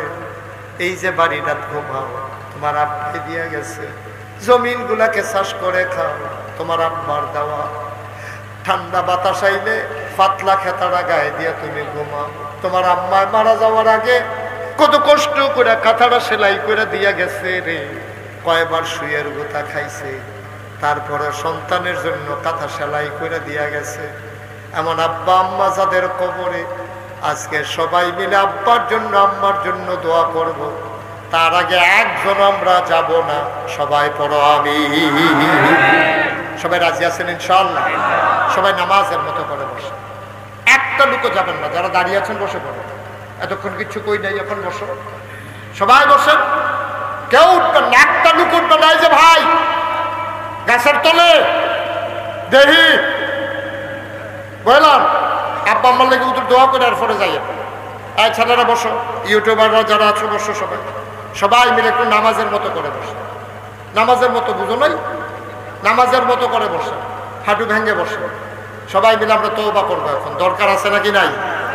তাওবার আগে এই যে মসজিদের উদ্যোগে আজকের মাহফিল, এই মসজিদে ওযুখানা লাগবে আর ওয়াশরুম লাগবে। আমরা সবাই মিলে যদি একটু শরীক থাকি, সবাই মিলে একটু একটু করে দিলে তাদের জন্য কাজটা সহজ হয়ে যাবে। আমরা তওবার আগে আমার ছেলেরা ঢুকতেছে আপনাদের কাছে, সবাই মিলে আপনাদের কাছে আসবে। 100, 200, 10, 20, 50, 500, 1000 একটা লুকো খালি যাবেন না দয়া করে। বিসমিল্লাহ বলে পকেটে হাত দেন আর সবাই মিলে শরীক থাকেন, আল্লাহ বরকত দেবে ইনশাআল্লাহ। সবাই মিলে শরীক থাকেন আর আমার সাথে খেয়াল করে গোনার ঘাটতি মাথায় নিয়ে সবাই আমার সাথে পড়েন আউযু বিল্লাহি মিনাশ শাইতানির রাজিম।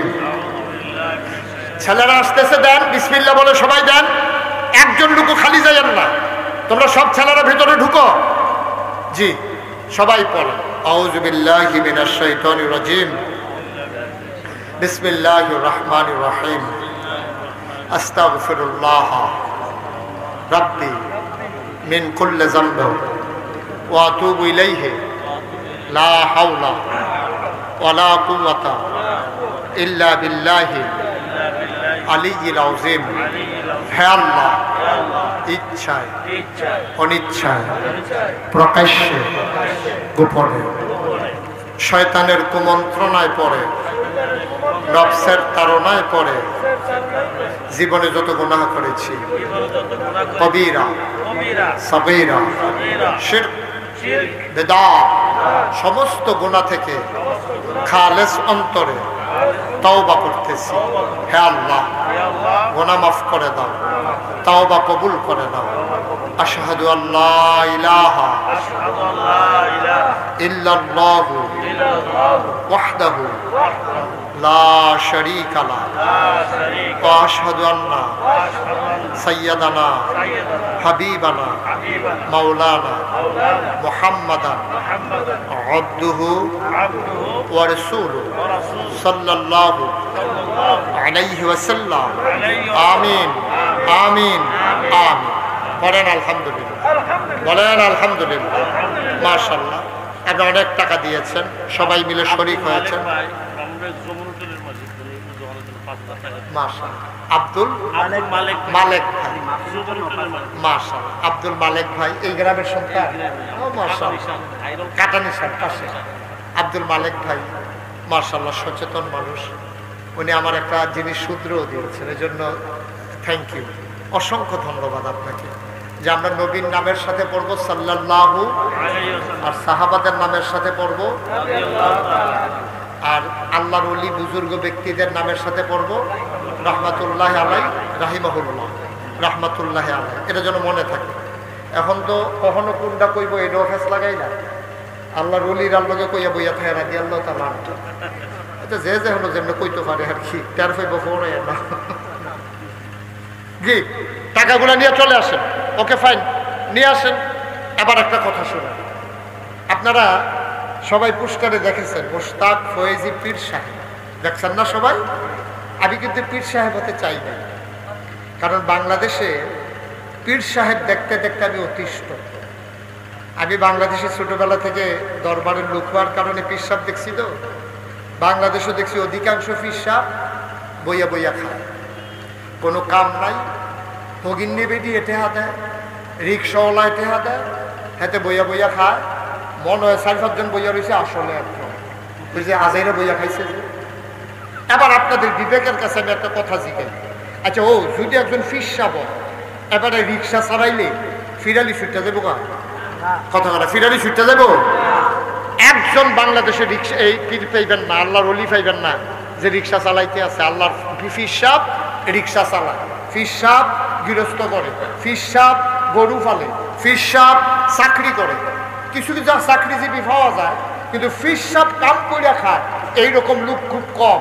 অথচ আমার নবীজি দুজাহানের বাদশা নবী একদিনও উনি কাজ ছাড়া খায় নাই, ঠিক কিনা বলেন? বইয়া বইয়া একদিনও খাইছে না। উনি যদি কইতো আল্লাহ আমি কইলাম মেহনত টেহনত করতাম পারতাম, আমি খালি বইয়া বইয়া খায়া নবীজির জন্য আল্লাহ খানা ফাড়াইল নি? এই বনি ইসরাইলের লাগে যদি মান্না সালোয়া ফাড়াইতে পারে, নবীজির লেগে তো কিতা ফাড়াইলো এটার নামও আমরা জানি না, ঠিক কিনা কম? এই নবীজি মেহনত করে করে খায়, আর আমরা দেশের ফিস সাপ মানে হইলো বইয়া বইয়া খাওয়ার। ফিস সাপ মানে এক এলাকাতে আইবো, এবার এই করতে হেই করো, হেই করতে হেই করো, এই করতে হেই করো, এই উঠানতে হেই উঠানো, হেই উঠানো, এই উঠানো, এই গুলা গুলা কয়দিন 15-20 দিনে কিছু টেহা টেহা জমাইয়া খাইয়া টেয়া বাইক দিয়া শেষ হইলে আবার আইয়ে আবার খাইয়া আবার, ঠিক কিনা কম? অধিকাংশ আল্লাহ মাফ করুক, এটি দেখতে দেখতে আমি অতিষ্ঠ। আমার দাদা, আমার আব্বা যেহেতু আমার দাদার আগে ইন্তেকাল করছে, আমার দাদা সবাই ডাকাইয়া আমার উফরাইনা দায়িত্ব দিছে, আমার পরে যেহেতু আমার ছেলে ফয়েজ আহমদ, আমার আব্বার না, তে যেহেতু নাই, আমার ফাঁকি দিয়ে চলে গেছে, আমার আদরের মুশতাক ফয়েজি, সে হবে আমার পরবর্তীতে দরবারের দায়িত্ব পীর সাহেব। আমি হাউমাউ করে কাঁদতে শুরু করলাম। আমি বললাম দাদা আপনার আরো 3 জন ছেলে আছে, আমার বড় ভাই আছে, সবাই থাকতে আমার উপরে দায়িত্ব কেন? দাদা আমার জড়াইয়া ধইরা কপালে সুমা দিয়া কয় তুমি ফারবা দেখে তোমার উপরে এই দায়িত্ব। আমি তো এই ফিরসাব বইতাম চাই না, যে ফিরসাব বইয়া বইয়া খায়। দাদায় কয় আমি তোমার এই ফিরসাব বানাইতামও চাই না। আমি বললাম যে যদি আমার ফিরসাব বানাইতে হয় তাহলে আমার কিছু জমিন দিতে হবে। তো জমিন দিয়ে কি করবা? আমি বললাম দিনের বরকাত হবে, এখানে পথহারা মানুষগুলো এসে পথ পেয়ে যাবে, গোমরা মানুষগুলো এসে হেদায়েত প্রাপ্ত হবে, সোনার মানুষ হয়ে বাড়িতে যাবে, আমার কিছু জমিন লাগবে। দাদা গরিব মানুষ ছিলেন, এত ধনী মানুষ ছিলেন না। উনি 9 শতক জায়গা মাত্র আমার দরবারের নামে দিচ্ছেন, 9 শতক। এই আমারে দাওয়াত দিতে গেছিল কে গেছিল? ওই কিনা জুয়েল সহ আরো কয়েকজন গেছিল আমার দাওয়াত দিচ্ছে, তাজুল ইসলাম, তারা দেখতে আইছে আমার দরবার। দাদায় দিয়ে গেছে 9 শতক। আর এখন নাগাইশ দরবার শরীফ 18 একর জায়গার উপরে একটা কমপ্লেক্স। মার হাবা বলবেন না? বুঝছেন না? 1800 শতক দাদাই দিছে। কয় শতক? ওখানে হয়েছে কয় শতক? 18 শতক। কি তার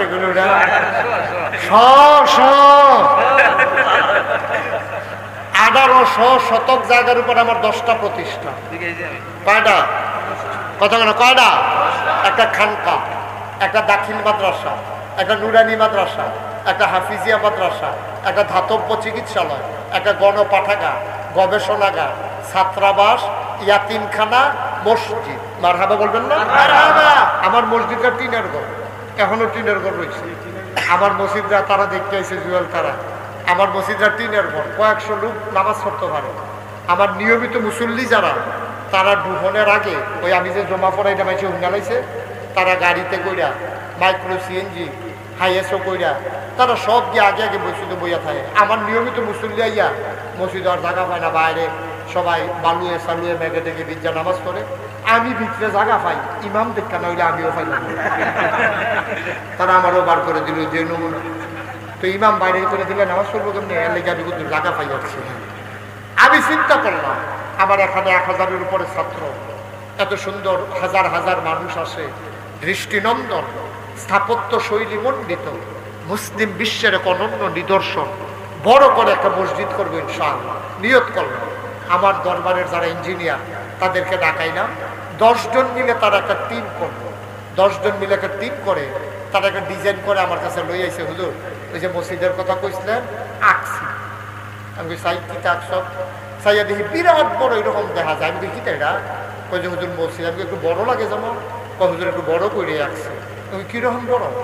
কিরকম বড় কেমনে কইতা? এক লোকে নামাজ পড়তে পারবো 6000 লোক। কয় হাজার? সুবহানাল্লাহ। ফানের লেগে সুবহানাল্লাহ সুইরা লইতাছে, ফানে বুঝা মাপ চাইতে আছে, মাপ কইরা দেয়। কয় হাজার? এক লোকে নামাজ পড়বো 6000। আমি কইলাম দাদা এই মানুষ কি কাগজ কলম ফাইলে এইটাই করে? তোরা নাকি আর তোরা মসজিদ আঁকতে কইস্তাম? হুজুর বুদ্ধি করে আঁকছি, মাশাআল্লাহ লোকজন বাড়তেছে, এটা লাগবে। তাই গাড়ি আঁকতে তো সুবিধে, করম কেমনে, কিরম টাকা খরচ হবে কত? এটা নিয়ে আমার একটা আইডিয়া দিচ্ছে তৎকালীন আমলে, আরো 2 বছর 2.5 বছর আগে। কয় যে হুজুর এটা বানাইতে খরচ হইব 15 কোটি টাকা। কয় কোটি? আপনার কাছে দর গোপন রক্ষা লাভ নাই। 16 টাকা গাম দিয়া লাইছে, শীতের ভিতরে বাদাম ডালা 16 টাকা গাম দিয়া লাইছে। আবার আমি কইতাছি কিতারে তোরা কিতা করছ? আমি তো আর করছো কিতা তোরা? আমি তো আমি সৈন্য কাপ দিয়া লাইছি। আমার কতজন ডরাইয়েন না, সাহস করে নাম নালাম। আমি তখন বুদ্ধি করলাম 32 বছর মাহফিল করি, জীবনে তো টেহা পয়সা কম লড়া ছাড়া করছি না। তখন বলা টেহা দিয়ে কিটা করা। 1 বছরে আমি মুশতাক ফয়েজি মাহফিল করে যত টাকা হাদিয়া পাই, পুরো 1 বছরের হাদিয়া আমার মসজিদে দান করে দেবো ইনশাআল্লাহ। আমি 25 লক্ষ টাকা 1 বছরে জমাইছি। জমাইয়া এইটা দিয়া এই যে গত রমজান গেল, এই রমজানের আগের রমজানের 2 তারিখ আমি আমার মসজিদের কাজ শুরু করছি। বলেন আল্লাহুম্মা আমিন। আমি কাজ শুরু করছি।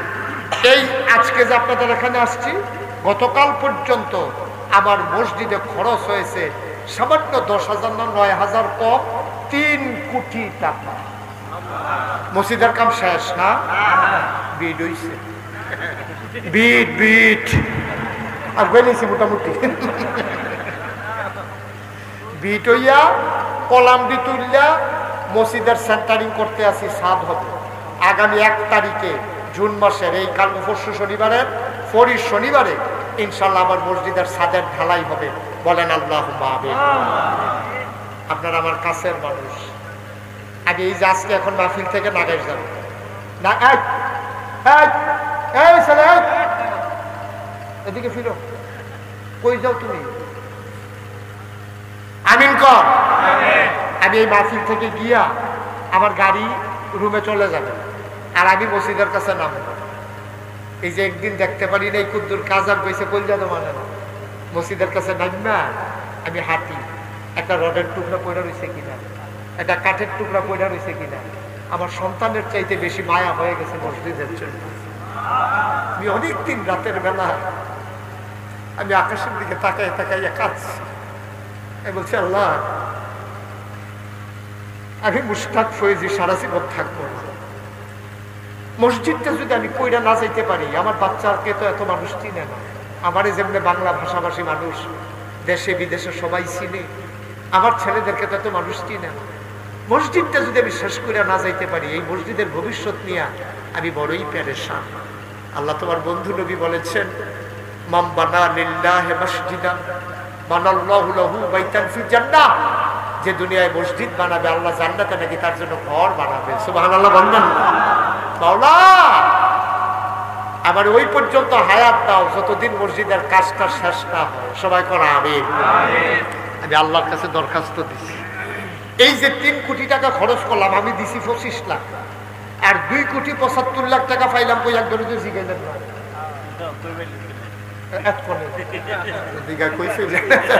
আরো পরে আমি গিয়ে আসলে ফোনে জিজ্ঞাসা ছিল না যে 25 লাখ আপনি এনে দিলেন, 3 কোটি হইতে আরো 2 কোটি 75 লাখ এটি কইছিলে মোবাইলে, বিকাশে, নগদে, রকেটে।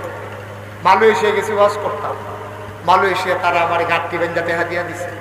সৌদি আরব গেছি ওয়াজ করতাম, সৌদি আরব তো আমার টেহা দিয়া দিছে। এই রেগুলার টাকা আসতেই আছে, আসতে আছে। এই যে আমি বইয়া রয়েছি, উনি মালিক ভাই খেয়াল করছে, খালি ফোন আইতে আছে, ফোন না তো টেহা ঢুকতে আছে বড় বড় মার হাবা কয় না রে। এই যে আপনারা এখানে আছেন, অনেকের আব্বা নাই আম্মা নাই, ভাইও কিচ্ছু করে যেতাম পারতাম না। জান্নাতে একটা ঘর বানাই যেতাম পারলে আমার ঘর হইব জান্নাত, আমি কোনো জাহান্নামে গিয়ে উঠতে থাকতাম। অবশ্যই আল্লাহ আমার জান্নাত ব্যবস্থা করবো। সুতরাং আপনাদের এখানে যারা আছেন, আমার মিনতি, আমি কোনোদিন বাংলাদেশের মানুষের কাছে হাত পাতি নাই। আল্লাহ আমার অনেক দিচ্ছে। আমি কোনায় 4টা মাহফিল শুরু করছি, রিক্সা দিয়া গেছি, সিএনজি দিয়া গেছি, বেবি ট্যাক্সি দিয়া গেছি, তারপরে ভাড়া গাড়ি, অহন নিজের গাড়ি, বিমানে তো দেশের বাইরে গিয়ে ওয়াজ করি। আপনাদের মানুষ আমি, আমি এমন কোনো আসমানতে রাজি হইছি না, আমি আপনাদেরই মানুষ। আমার এই মসজিদটা আমার একটা স্বপ্ন। আমি প্রতিদিন আপনাদের জন্য দোয়া করতেছি। আমার ভাইয়েরা এখানে যারা আছেন, একটা মানুষ সবাই মিলে আমরা ইচ্ছে করলে একবারে সহজ। এখানে কেউ আছেন যে হুজুর ইনশাআল্লাহ 10,000 টাকা, 20,000 টাকা, এই কোটি কোটি টাকার মসজিদ হুজুর আমি ইনশাআল্লাহ 10,000 দিয়ে দেব, আমি 20,000 টাকা দিয়ে দেব, এইরকম 1,000 টাকা আমি নগদ দেব, এমন যদি পারেন আমি প্রাণ ভরে, আমি চাইও নাই। এই দেখেন সরাইল থেকে আমার এক ভাই আসছে, 2000 টাকা ওই সরাইল থেকে একটা নিরালাই ওই হুজুরের কাছে দেওয়া গেছে। আমি বলিও না, এই যে মালিক ভাই, আমি কিন্তু চাইছিও না। মালিক ভাই আগে আগে গন্যা লাইছে, মালিক ভাইয়ে পরে নি তাড়াহুড়া করতে গন্ত গিয়ে ভুলইয়া যে গিয়া টাইম লইয়া গন্যা 5000 দিচ্ছে। মিস হইতে পারে, আবার যদি হুজুরে কোয়ার্টার লগে লগে তাড়াহুড়া করতে যাও, যদি 6000 আইয়া পড়ে মারহাবা কর। আমার মালিক ভাই ভালো মানুষ, ভদ্র মানুষ, উনি 5000 টাকা আমার মসজিদের জন্য দিয়েছেন। সরাইলের এক ভাই, উনি 2000 টাকা দিয়েছেন। এখানে যারা আছেন সবার কাছে আমার এটা আবদারও, আল্লাহর ঘর মসজিদে দিবেন, আমারে না। যুবক খাইতো না, এখন দোয়া হয়ে যাবে, পারলে দিবা, না পারলে না, হাঁটাহাঁটির দরকার নাই। আছেন কেউ যে হুজুর ইনশাল্লাহ নগদ 5000 টাকা দিলাম, 1000 টাকা দিলাম, ইনশাল্লাহ মাশাআল্লাহ 5000 এখন দেবেন? মাশাআল্লাহ, আপনি নাম্বার নিয়ে নিয়েন, বিকাশ নাম্বার পাঠাই দিয়ে। মাশাআল্লাহ, আমার ভাই কি নাম? দানা মিয়া ভাই, উনি ইনশাল্লাহ 5000 টাকা দেবেন। আরো যারা আছেন এখানে 1000, 500, 100, 200, একটা লোক দয়া করে খালি যান। মাশাআল্লাহ, জি আমার ওই যে ভাই 1000 টাকা দিতেছে। আবার তোমরা যারা আছো ছেলেরা, ইউটিউবাররা যাও একটু ভেতরে, সবাই ইউটিউবার যারা আছো একটু ভেতরে যাও। এই খবর আছে, একটু ভিতরে যাও, একটা লুকো খালি যাবেন না, এটা আমার আবদার। আমার মায়েরা বোনেরা, এই এলাকার যারা আছো, জুয়েল এলাকার যারা আছো, একটু মহিলাদের প্যান্ডেলে 2-1 যাও। এই যারা এলাকার আছো, দূরের লোক যাওয়া ঠিক হবে না। তোমরা এলাকার যারা আছো 2-1 একটু মহিলাদের আমার মা বোনদের প্যান্ডেলে যাও। ওনা হ্যাঁ, নুরুল ইসলাম মাস্টার সাহেবের আব্বা, উনি তার আম্মার জন্য 5000 টাকা দিয়েছে, আব্বা আম্মার জন্য। আল্লাহ তুমি কবুল করো। উঠেন না কেউ, পারলে দেবেন, না পারলে নাই, কোনো জুরাজুরি নাই। মাশাআল্লাহ, কাটা নিসারের হাজি যাবেন, উনি 1000। আহা, আপনাকে চলে যাইতেছেন, দোয়া না করে চলে যাবেন? দোয়াটা করে যান, শেষ তো আর কি। পারলে দেবেন, না জুরাজুরি নাই।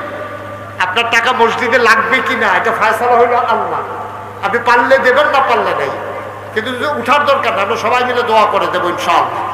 একটা লোকও খালি যাইয়েন না। আমার আবদার 2 টাকা দিবেন, 2 টাকা।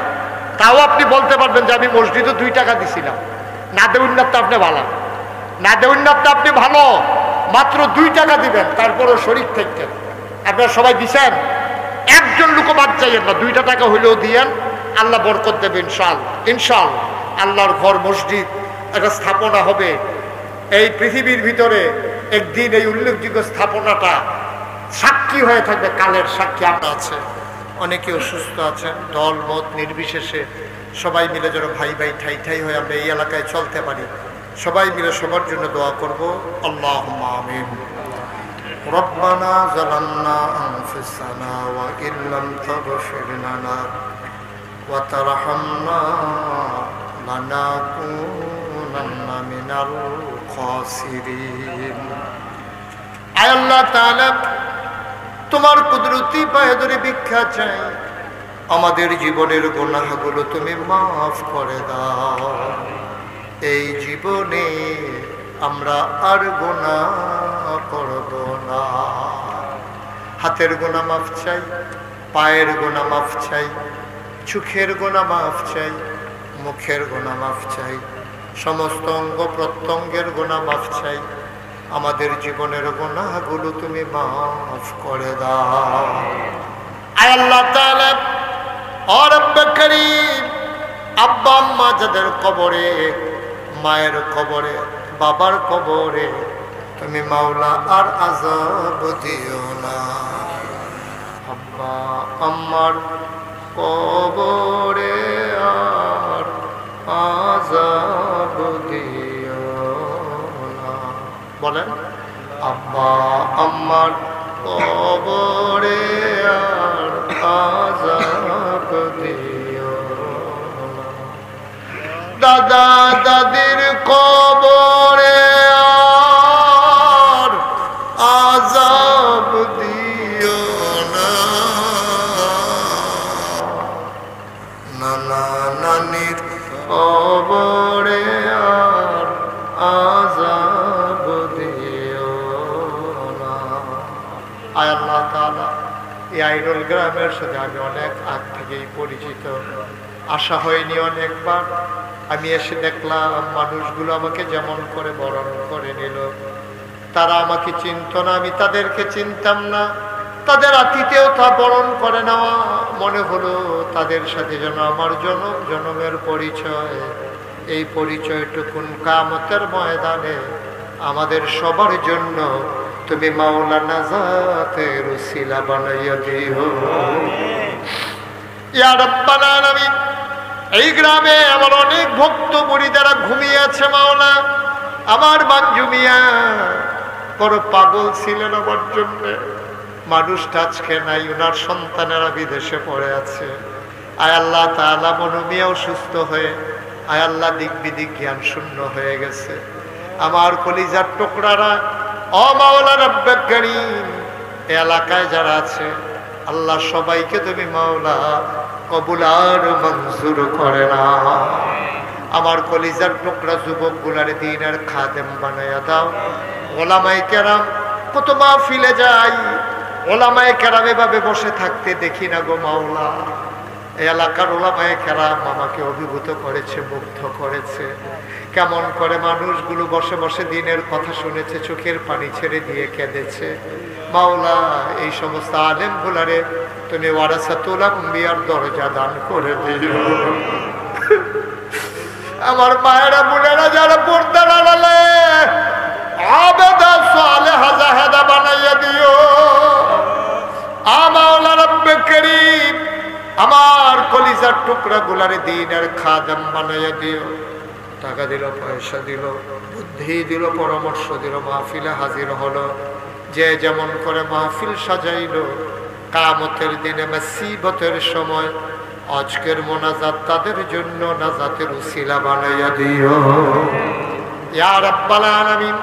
আমি আসি আর না আসি, আমি থাকি আর না থাকি, আজকের এই মাহফিল উপযুক্ত খাদেম দিয়া কিয়ামত পর্যন্ত তুমি মাওলা কায়েম আর দায়েম রেখে দিও। 1 তারিখে নাগাইশ মসজিদের ছাদের কাজ ঢালাই হবে মাওলা। আমি বড়ই পেরেশান, 1.5 কোটি টাকা লাগে শুধু ছাদ বাবদ। আয় আল্লাহ আমি বড় পেরেশান গো মাওলা। তুমি মাওলা এই ছাদের কাজটাকে ইন্তজাম বিল খায়ের করে দাও। এমন অনেক আলেম নাকি আছে যাদের চেহারার দিকে তাকাইলে গোনা ঝরে ঝরে পড়ে যায়। আমি গুনাহগারের চেহারা, এমন চেহারা বানাই শুনি গো আল্লাহ। একদল আলেম নাকি এমন আছে যাদের হাতে হাতে হাত লাগাইয়া মুসাফা করলে আমল নামায় আর গুনাহ থাকে না। আমি গুনাহগারের হাত, এমন হাত বানাই শুনি গো আল্লাহ। যত মানুষ দোয়া চাইছে আর যত মানুষ দোয়া চাইবে, সবগুলা হাত তুমি মাওলা কবুল আর মঞ্জুর করে না। আয় আল্লাহ তাআলা এই আইরোলের মাটির নিচে যারা ঘুমিয়ে আছেন, কবর গুলারে তুমি মাওলা জান্নাতের টুকরা বানাইয়া দিও। এই এলাকা যতগুলা দ্বীনি প্রতিষ্ঠান আছে আল্লাহ, স্কুল কলেজ মাদ্রাসা মসজিদ, সবগুলাকে তুমি মাওলা কবুল আর মঞ্জুর করে নাও। বিশেষ করে ইসলামিয়া মাদ্রাসাটা মুহতামিম হুজুর হাত বাড়িয়ে কাঁদবে। মাওলা মাদ্রাসার যত অভাব আছে দূর করে দাও। সবার অন্তরে মাদ্রাসার জন্য ভালোবাসা পয়দা করে দাও। ঘরে ঘরে মাদ্রাসার ছাত্র তুমি তৈরি করে দিও। মালেক ভাই দোয়ার প্রার্থী হয়েছেন, এই এলাকার ইউনিয়নের মানুষগুলোকে নিয়ে এগিয়ে যেতে চান। আমার ভাইকে তুমি মাওলা সেবক হিসাবে, খাদেম হিসাবে কবুল আর মঞ্জুর করে নাও। দুনিয়ার এই ভালোবাসা কিয়ামতের ময়দানে নাজাতের উসিলা বানাইয়া দিও। ও রব্বানা ফাগফির লানা যুনুবানা ওয়া কাফফির আন্না সাইয়্যাতিনা ওয়া তাওয়াফফানা মা'আল আবরার। আমিন আমিন আমিন ইয়া রাব্বাল আলামিন। আমি আবারও চাই যত মানুষ দোয়া চাইছে আর যত মানুষ দোয়া চাইবে, একটা হাত তুমি মাওলা খালি ফিরাইয়া দিও না। বিহাক্কে কলমে তয়্যিবা লা ইলাহা ইল্লাল্লাহু মুহাম্মাদুর রাসূলুল্লাহ সাল্লাল্লাহু আলাইহি ওয়াসাল্লাম। আশিক যদি হইতে পারো, আশিক যদি হইতে পারো, যাইবা সোনার মদিনায় আল্লাহুম্মা।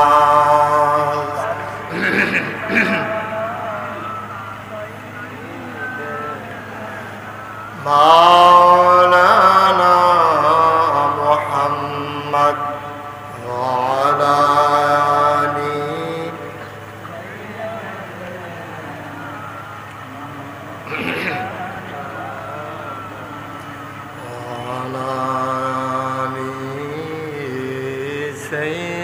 سيدنا مولانا بلغ العلا بكماله كشف الدجى بجماله حسنت جميع خصاله صلوا علیہ۔ قدرت کی تماشا ہے مدینہ کی گلی میں،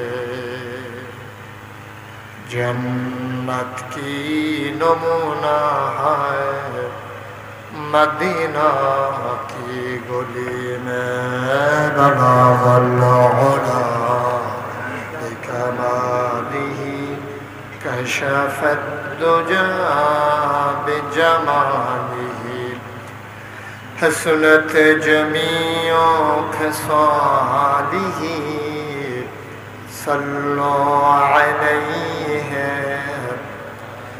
سلموا يا قوم بل صلوا على صدر الامن مصطفى ما جاءنا رحمة للعالمين۔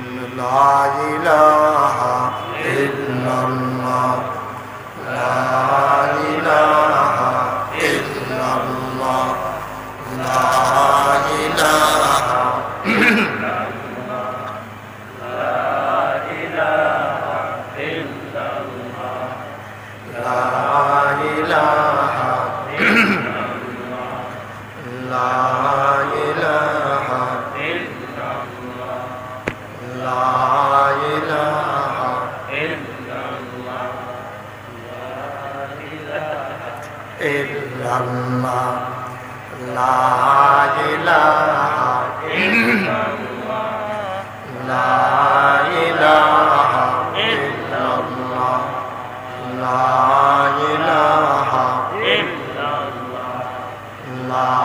إله إلا الله لا إله إلا الله لا إله إلا الله لا إله إلا الله لا إله إلا الله لا إله إلا الله لا إله إلا الله محمد رسول الله صلى الله عليه وسلم۔ اللهم صل وسلم وبارك عليه۔ সবাই পড়ি আলহামদুলিল্লাহ। জুড়ে আর জুড়ে আল্লাহ তাবারক ওয়া তাআলার দরবারে আমরা লাখ কোটি শুকরিয়া জ্ঞাপন করছি, যিনি আমাদেরকে ঐতিহ্যবাহী ঐতিহ্য ধন্য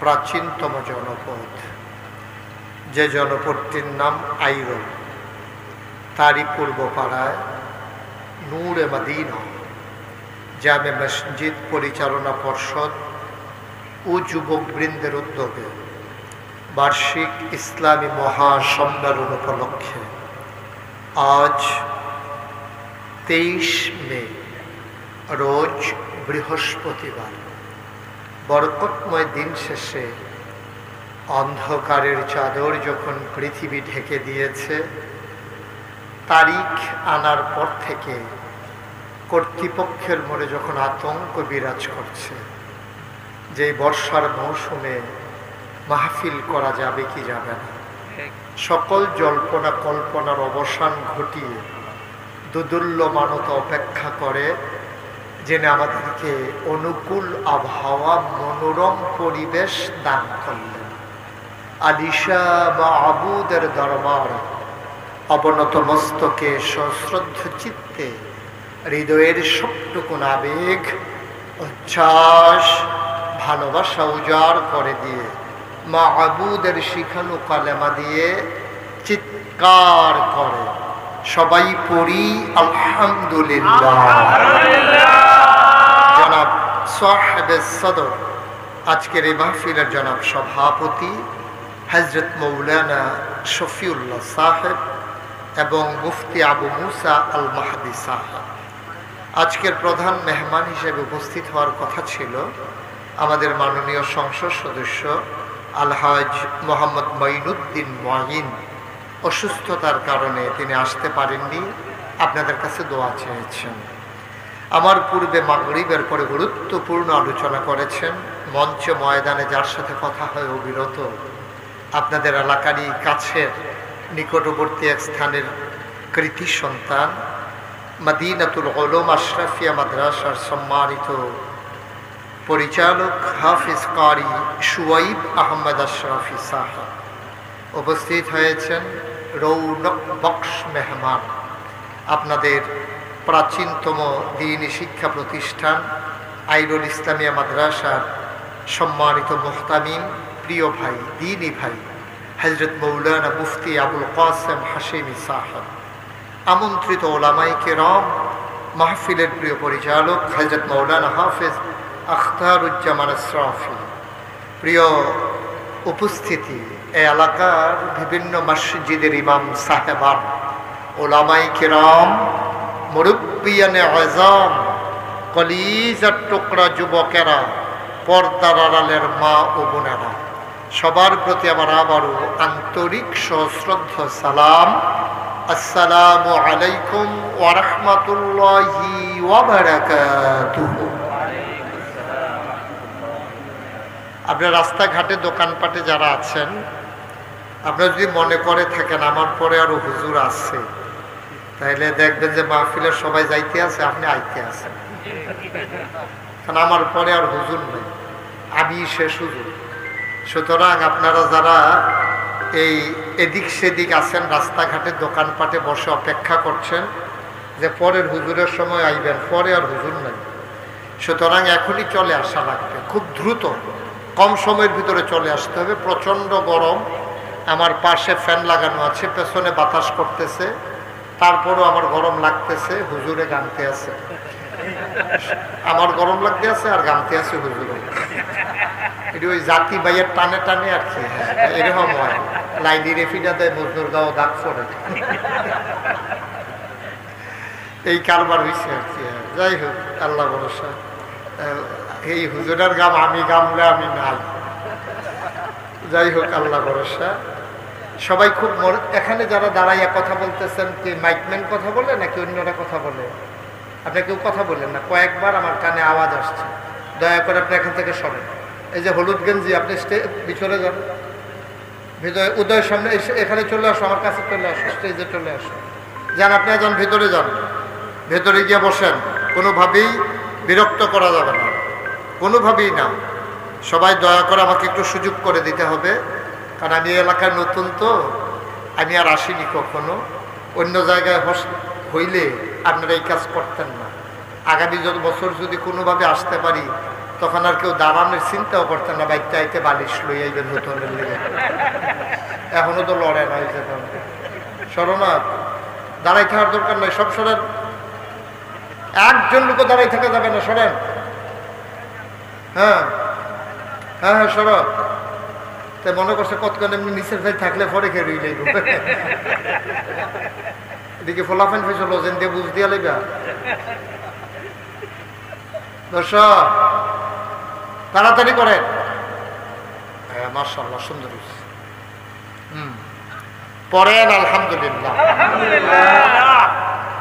মঞ্চে যারা আছে না পড়লেও সারবো। উনি মনে করছে আমি তো আইনুল ভাইয়ের ভাই, আমার পরিচিত এক লোক আছে ঢাকার আইনুল, ওনার ভাই হলো উনি। উনি মনে করছে আইনুল ভাইয়ের লোকে যেহেতু আমার খাতির, উনারে বোধহয় কিছু কইতাম না মনে করছে। মঞ্চের সামনে যারা আছেন একজন চুপ করে থাকার দরকার নেই। গোটা বিশ্ব আজকে নিয়ন্ত্রিত হচ্ছে একটা ফর্মুলার মাধ্যমে, এটার নাম হচ্ছে গিভ অ্যান্ড টেক। তুমি আমাকে কিছু দাও, আমার কাছ থেকে কিছু নাও, মানে দেওয়া নেওয়া, চাওয়া পাওয়া, লেনদেন আদান প্রদান। তাহলে আমার কাছ থেকে ওয়াজ নিতে হলে আপনাদের মাঝে মাঝে একটু শব্দ করতে হবে, যেখানে যেটা বলা দরকার বলতে হবে ইনশাআল্লাহ। সভাপতি যে অনেক আগের মানুষ, আমার অনেক পুরাতন মানুষ, এই এলাকায় আমার কিছু ভক্ত মুরিদ আছে, এখনো কিছু মারা গেছে।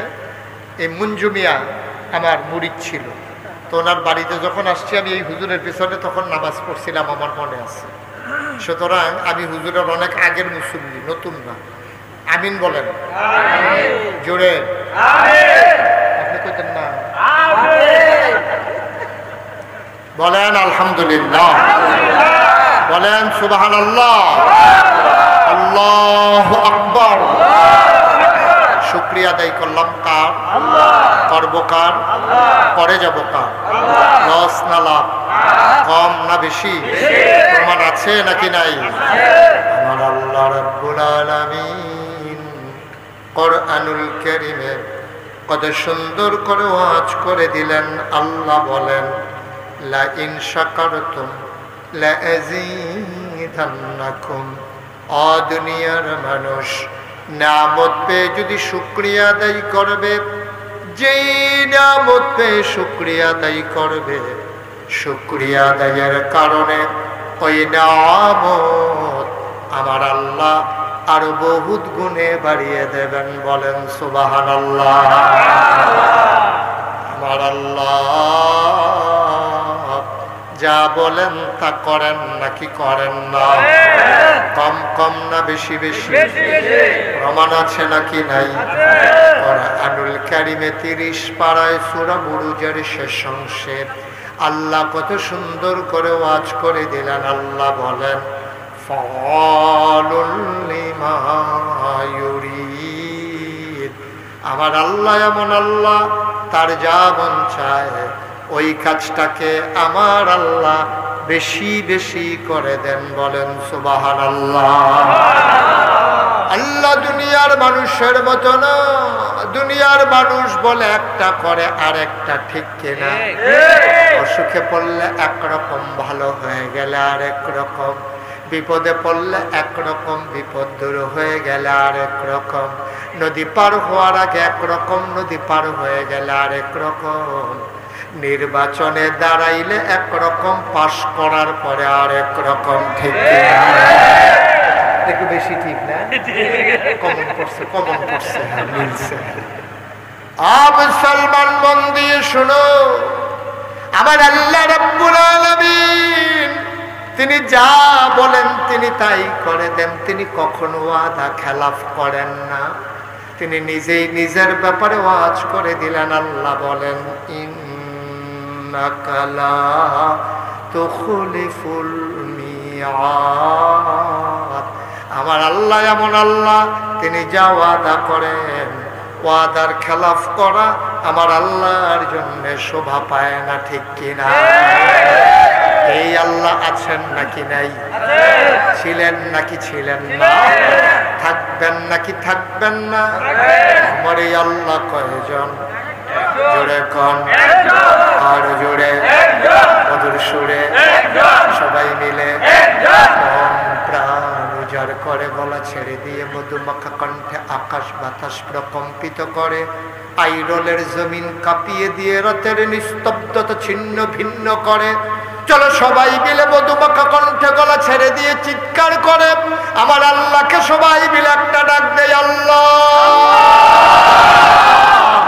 ও প্রাণের আল্লাহ, খুঁজে খুঁজে দেখলাম পীরের মতো পীর হয়, ইমামের মতো ইমাম হয়, মন্ত্রীর মতো মন্ত্রী হয়, এমপির মতো এমপি হয়। আমার আল্লাহর কি মতো হয়? আমার আল্লাহর কি নমুনা হয়? আমার আল্লাহর কি ডুপ্লিকেট হয়? আমার এই আল্লাহ কয়জন? আল্লাহু লা ইলাহা ইল্লাহু। আমার আল্লাহ এমন আল্লাহ যে আল্লাহর মতো নাই, তার লয় নাই, তার ক্ষয় নাই, তার শুরু নাই, তার শেষ নাই, তার আদি নাই, তার অন্ত নাই, তার দিগন্ত নাই, তার ডেস্ট্রয় নাই। তিনি ছিলেন, তিনি আছেন, তিনি থাকবেন। তিনি কয়জন? আল্লাহ নিজে কয় কুল হুয়াল্লাহু আহাদ। হে নবী আপনি বলে দেন তিনি এক, তিনি অদ্বিতীয়। দুনিয়ায় এমন কোন মানুষ নাই, কারো মুখাপেক্ষী নাই। পৃথিবীর যিনি সবার সেরা ধনী, বিলিয়ন ট্রিলিয়ন টাকার ডলারের যিনি মালিক, তিনিও কারো না কারো মুখাপেক্ষী। মুসলমান একাকী কোনো মানুষ স্বয়ং সম্পূর্ণ না। যিনি বিরাট টাকার মালিক, তিনি যদি পাঞ্জাবি বানাতে যায় ট্রেইলারের দোকানে যাওয়া লাগে। ও বন্ধু, কাপড় কেনার জন্য কাপড়ের দোকানে যাওয়া লাগে, সেলাই করার জন্য দর্জির দোকানে। যিনি কাপড় বিক্রি করেন, কাপড় কেনার জন্য চলে যান পাইকারি দোকানে। পাইকারি দোকানদার কিনে আনেন ওই মিল ফ্যাক্টরি থেকে, মেইলের মালিক সুতা কিনে আনেন সুতাওয়ালা থেকে। সুতাওয়ালা সুতা বানানোর আগে তুলাওয়ালার কাছে আবার যাওয়া লাগে। ও বন্ধু, তাইলে বুঝা গেল একটা টুপির জন্য তুমি কত জায়গায় যাওয়া লাগে, পাঞ্জাবির জন্য কত জায়গায় যাওয়া লাগে। আল্লাহ কয় আল্লাহুস সামাদ, তিনিও মুখাপেক্ষী, তিনি কারো মুখাপেক্ষী না। তার খাবার নাই, তার পোশাক লাগে না, তিনি ছিলেন, তিনি আছেন, তিনি থাকবেন, তিনি অমুখাপেক্ষী। আল্লাহুস সামাদ। মুসলমান তুমি আল্লাহকে চিনো না, তিনি লাম ইয়ালিদ ওয়া লাম ইউলাদ ওয়া লাম ইয়াকুল লাহু কুফুয়ান আহাদ। তিনি কারো থেকে জন্ম নেন নাই, তিনি কাউকে জন্ম দেন নাই। ও বন্ধু, সব কিছুর মতো হয় আমার আল্লাহ আর মতো পাওয়া গেল না, ঠিক কিনা? আমার এই আল্লাহ কয়জন? চলো সবাই মিলে গলা ছেড়ে দিয়ে মধুমাখা কণ্ঠে আইরলের জমিন থেকে নতুন করে আবার জানিয়ে দেই লা ইলাহা লা ইলাহা, জোরে জোরে লা ইলাহা, আরো জোরে লা ইলাহা, মধুর সুরে লা ইলাহা, মাশাআল্লাহ লা ইলাহা, লা ইলাহা, আসমান জমিন গায়রুল্লাহ, পাহাড় পর্বত গায়রুল্লাহ, আসমান জমিন গায়রুল্লাহ, পাহাড় পর্বত গায়রুল্লাহ। শুদ্ধ তুমি মাবুদ এক আল্লাহ, লা ইলাহা, জোরে জোরে লা ইলাহা, আরো জোরে লা ইলাহা, মধুর সুরে লা ইলাহা, মাশাআল্লাহ লা ইলাহা, লা ইলাহা, লা মাবুদা ইল্লাল্লাহ, লা মাশুকা লা মওজুদা ইল্লাল্লাহ, লা মাকসুদা। জোরে জোরে লা ইলাহা, আরো জোরে লা ইলাহা, মধুর সুরে লা ইলাহা, মাশাআল্লাহ লা ইলাহা, লা ইলাহা,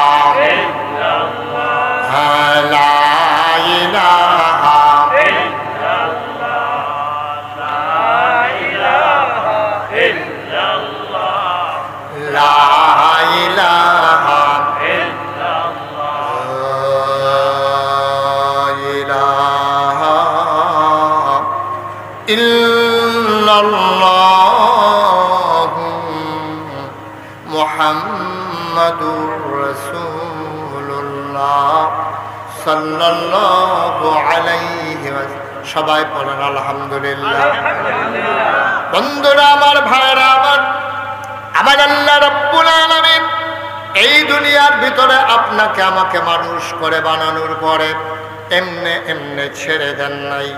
কোন পথে গেলে জান্নাত, কোন পথে গেলে জাহান্নাম, কোন পথে গেলে লাভ, কোন পথে গেলে লোকসান, কোন পথে ভালো, কোন পথে মন্দ, কোন পথে কল্যাণ, কোন পথে অকল্যাণ, কোন পথে শিরক বেদাত, কোন পথে তাওহীদ রিসালাত, কোন পথে কুফর আর কোন পথে ইসলাম জানানোর জন্য যুগে যুগে আমার আল্লাহ মানুষদের মাঝ থেকে যাচাই করে বাছাই করে করুণা করে দয়া করে মায়া করে একদল উত্তম চরিত্রের মানুষ যাদের জীবনে গুনাহ নাই, গুনাহ হওয়ার সম্ভাবনাও নাই, এমন একদল মানুষকে আমার আল্লাহ আমাদের জন্য নবী এবং রাসূল করে বানাইছে। বলো সুবহানাল্লাহ। অসংখ্য নবী এবং রাসূল আল্লাহ তাবারক ওয়া তাআলা এই দুনিয়াতে পাঠিয়েছেন বেশি বোঝানোর জন্য। আমরা বলি 1,24,000, মতান্তরে 2,24,000। প্রকৃত অর্থে কেউ গনে গনে দেখে নাই, এই ব্যাপারে সঠিক কোনো বর্ণনাও পাই নাই। ও বন্ধু, প্রমাণ হয়ে গেল অসংখ্য নবী এবং রাসূল আমার আল্লাহ এই দুনিয়ার ভিতরে পাঠিয়ে দিয়েছেন। বলেন সুবহানাল্লাহ। এই নবীদের মাঝে যিনি শুরু, যার দিয়ে শুরু, তিনি হযরত আদম আলাইহিস সালাম, যাকে বলা হয় আবুল বাশার, যে মানুষের আব্বা, যার বাবা। আমি কি বন্ধ করে দেবো আওয়াজ?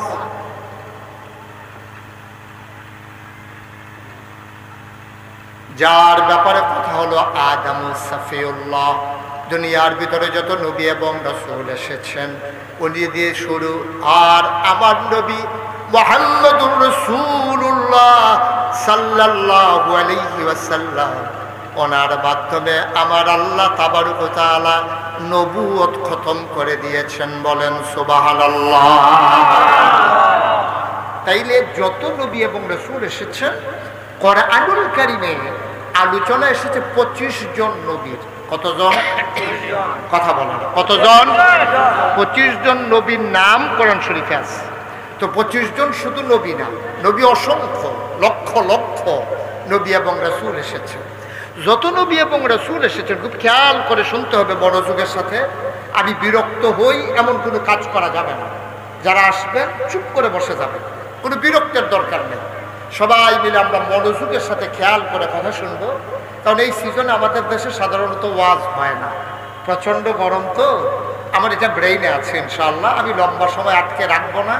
কিন্তু আপনারা যদি বিরক্ত করেন, এমন আছে ফজরের আজানও দিতে পারেন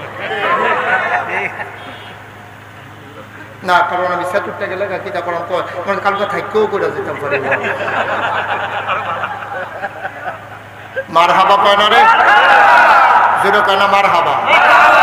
খেয়াল করে মনোযোগের সাথে, কোনোভাবেই বিরক্ত করা যাবে না। কোনো উঠাউঠি নাই, হাঁটাহাঁটি নাই, একেবারে মনোযোগের সাথে শুধু আমার দিকে তাকাই থাকবে। খরগোশের মতো কান খাড়া করে, মাছের মতো নিষ্পলক নয়নে শুধু আমার দিকে খেয়াল। কারণ মানুষের মনোযোগ যেদিকে যায়, নজর যেদিকে যায়, মনোযোগও সেদিকে। আপনি যখন রিক্সার দিকে চাইয়া থাকবেন, আপনি চিন্তা করবেন 3 চাক্কার উপরে রিক্সাটা খেয়ে রয়েছে কেমন। এটা স্বাভাবিকভাবে আপনি চিন্তা করবেন। সাইকেল দেখলে চিন্তা করবেন, আরে 3 চাক্কা যেমন তেমন 2 চাক্কা দিয়েও তো চালাইয়া যাওয়া যায়। আপনি রিক্সার দিকে চাইয়া জীবনে ট্রাক্টর লইয়া চিন্তা করতেন, এটা স্বাভাবিক জিনিস। সুতরাং ওয়াজের ভিতরে বসে আপনি এদিক সেদিক তাকাইলে আপনার মনোযোগ থাকবে না। যতক্ষণ থাকবেন মনোযোগের সাথে শুনবেন ইনশাআল্লাহ।